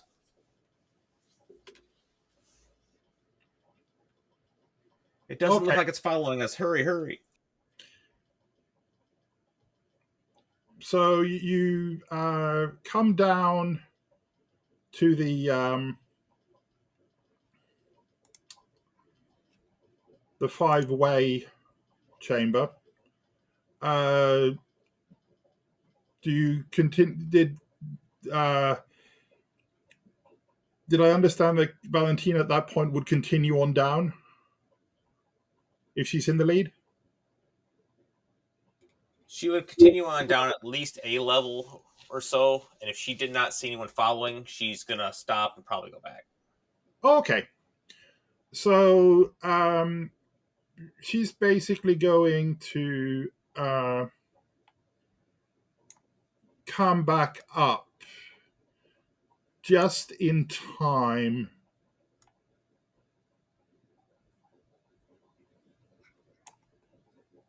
Okay, then, cool. to see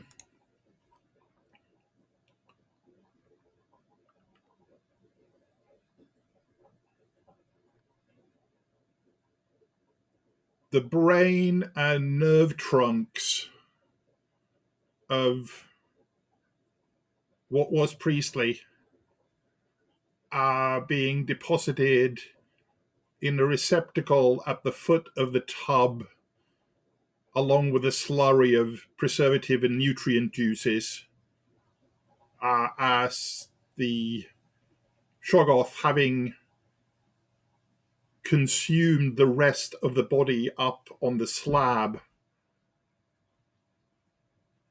returns to its quarters. At this point, that's a zero sound loss moment. I mean, I'm still willing to have Leonard do a sanity roll because there is the act of what he is doing. There's Well, also the shotgun. Yeah. we're getting there. Oh, we're just gonna do that all together. See how Yeah. mad it drives him. Yeah. Go team. Sounds great. So, somebody has to take the receptacle and bring it up to the wall of skulls and hand it over to the Shoggoth for up there to do its thing. I feel like Valentina needs to roll a sanity check because she just saw them murder somebody. That's fair. Reasonable. Look, it's Actually, on you the know what? aftermaths of us I'm murdering. I'm just He was gonna already dead.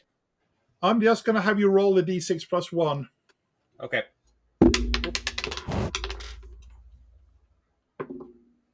Three. Okay. Yeah, that's for seeing your colleagues basically cold-bloodedly vivisect. And I'm not going to negate that with luck. I'm taking that sanity. That's the worst thing she's seen today.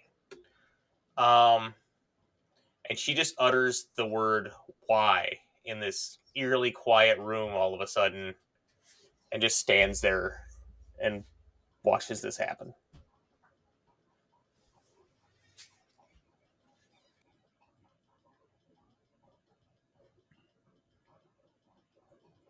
You gonna say anything, Leonard? So Leonard is As the quiet why of Valentina rolls out, there's another shudder in the whole tower. stop making it easy. Um, as he says why, there's just this look of like Leonard looks like he's aged like 10 years over the past 10 minutes. He looks tired, he looks exhausted, he looks drawn from what he's doing. You can see the whites all around his eyes. It's like that you're shocky but you're present at the same time. And you can just hear just how like you can just hear that edge of where how close he is on the edge, past the edge, as he says,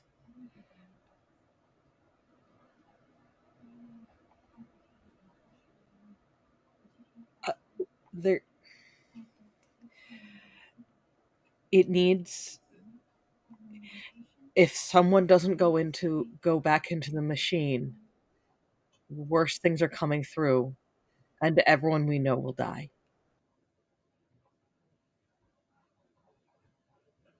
And I'm too much of a coward to put myself in. Valentina just turns away quietly and walks down the ramp. As you start to walk down the ramp, there's another one of those moments of disorientation. And everybody gets a view of that massive roiling cloud storm that's at the end of the valley, breaking apart, and an unimaginable malevolence coming through and rolling over the entire planet, leaving it dark and lifeless. And then you blink and you're back on the ramp.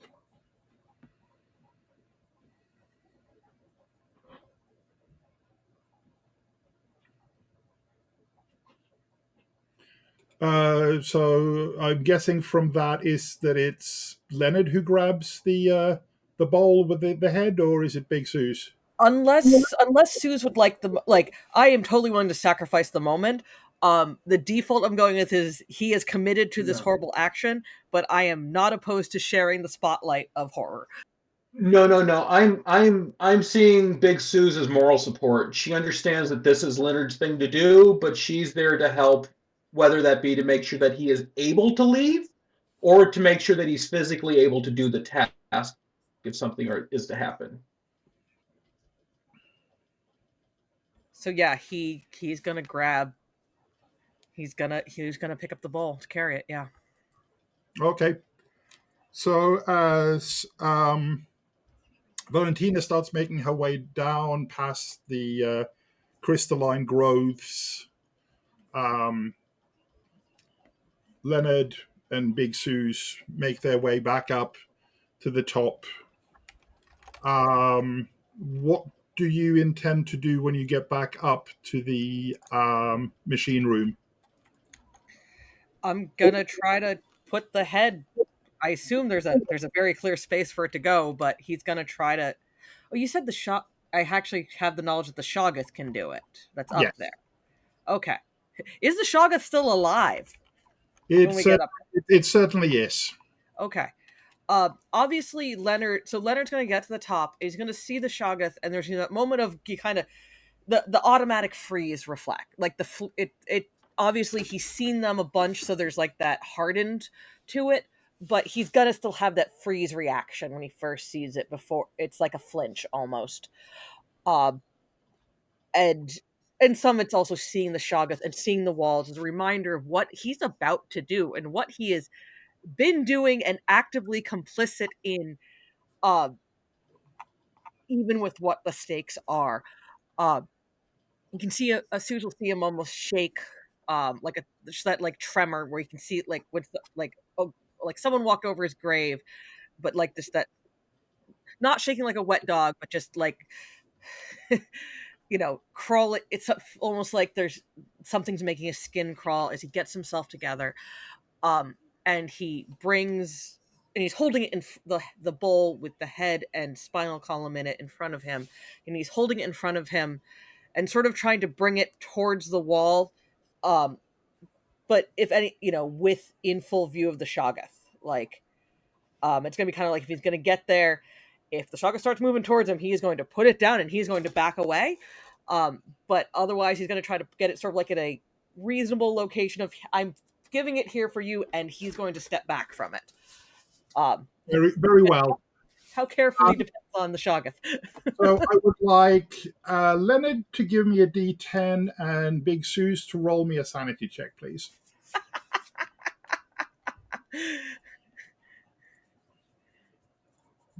That's a fail.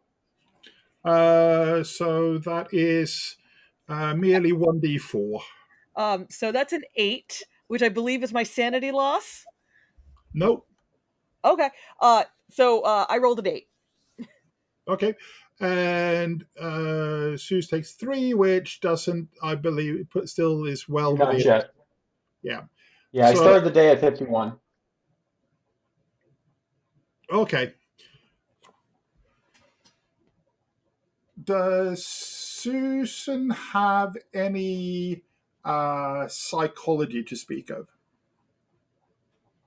I mean, a 10 is not nothing.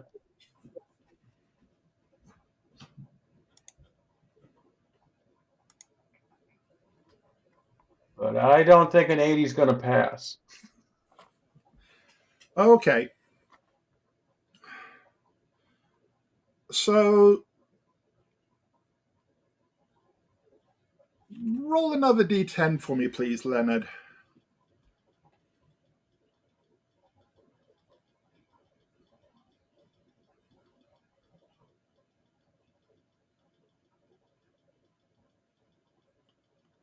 That's a 5.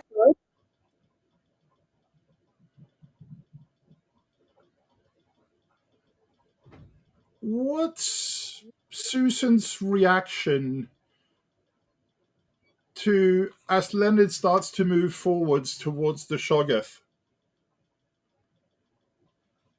And Uh, you hear a cackle. Just Cackle?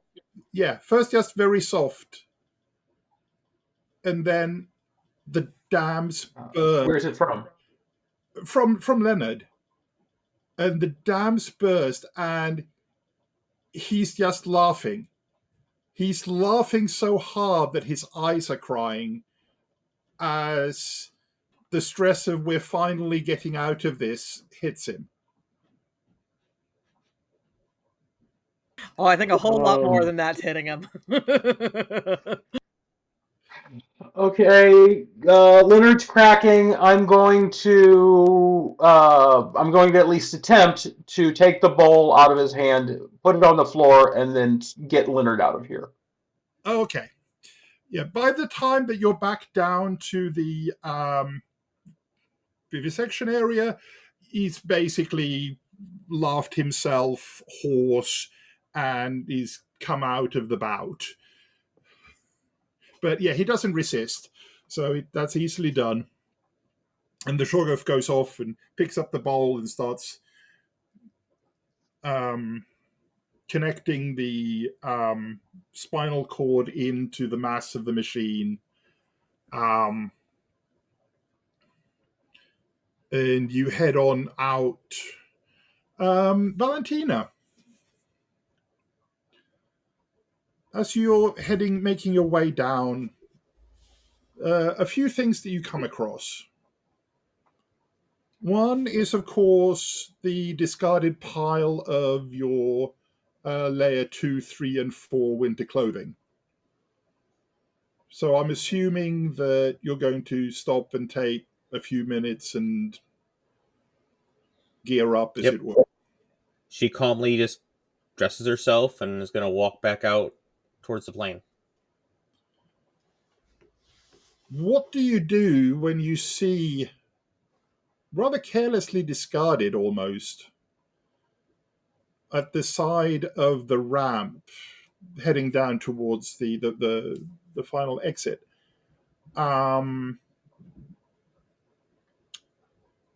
Starkweather's remains?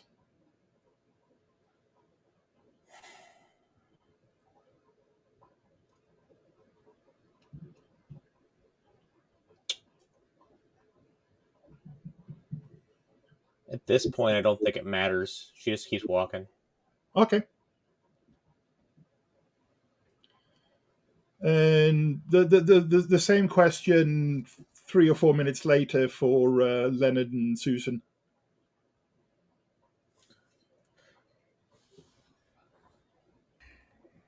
So, I mean, I don't know if Leonard is cognizant enough to fully notice it because yes, he's left him. The hysteria has left him, but he's still shaken and drained, and honestly, still crying. And I think there might be a moment when he notices where he looks at it and goes, because also, it's been severed, hasn't it? Well, it's been It's no longer. It is no longer properly treated. Like she cut it out, if I remember correctly. yes. That is true. So I can't. So my first thought it doesn't apply. But there's the.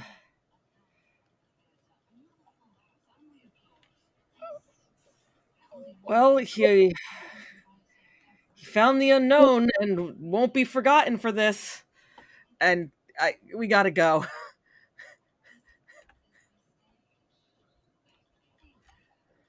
Susan's kind of emotionally broken at this point, so she just leans down, puts her fingers in the hair, and picks it up and carries it with her. Beautiful. I think you're actually less emotionally broken than the rest of us for that. Oh no, but this moment has got to her in a very real way.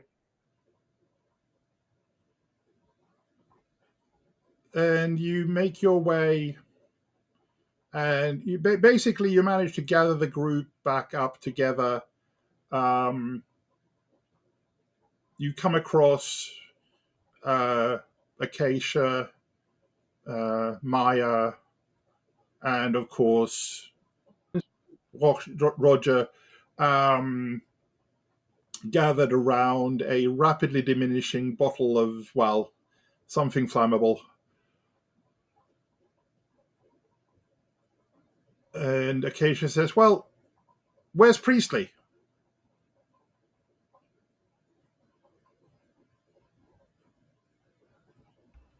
He I'm won't be just tearing joining us. holes through. Valentine is just staring at Leonard and Suze. We should go, and no one should ever come here again.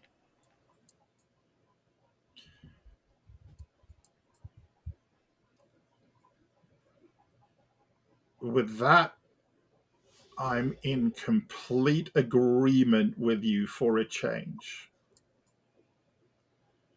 Let us depart this place and not lay eyes upon it again. No one should.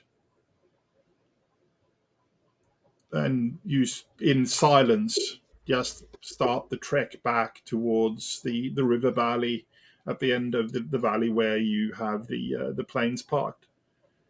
Well, I say planes because we'll close tonight with the vision of the Boeing taking off and disappearing overhead down into the valley. And with that, and with a great thanks to the best players of Call of Cthulhu out there, tonight was a ride and you made it so great. Thank you all. We say goodnight.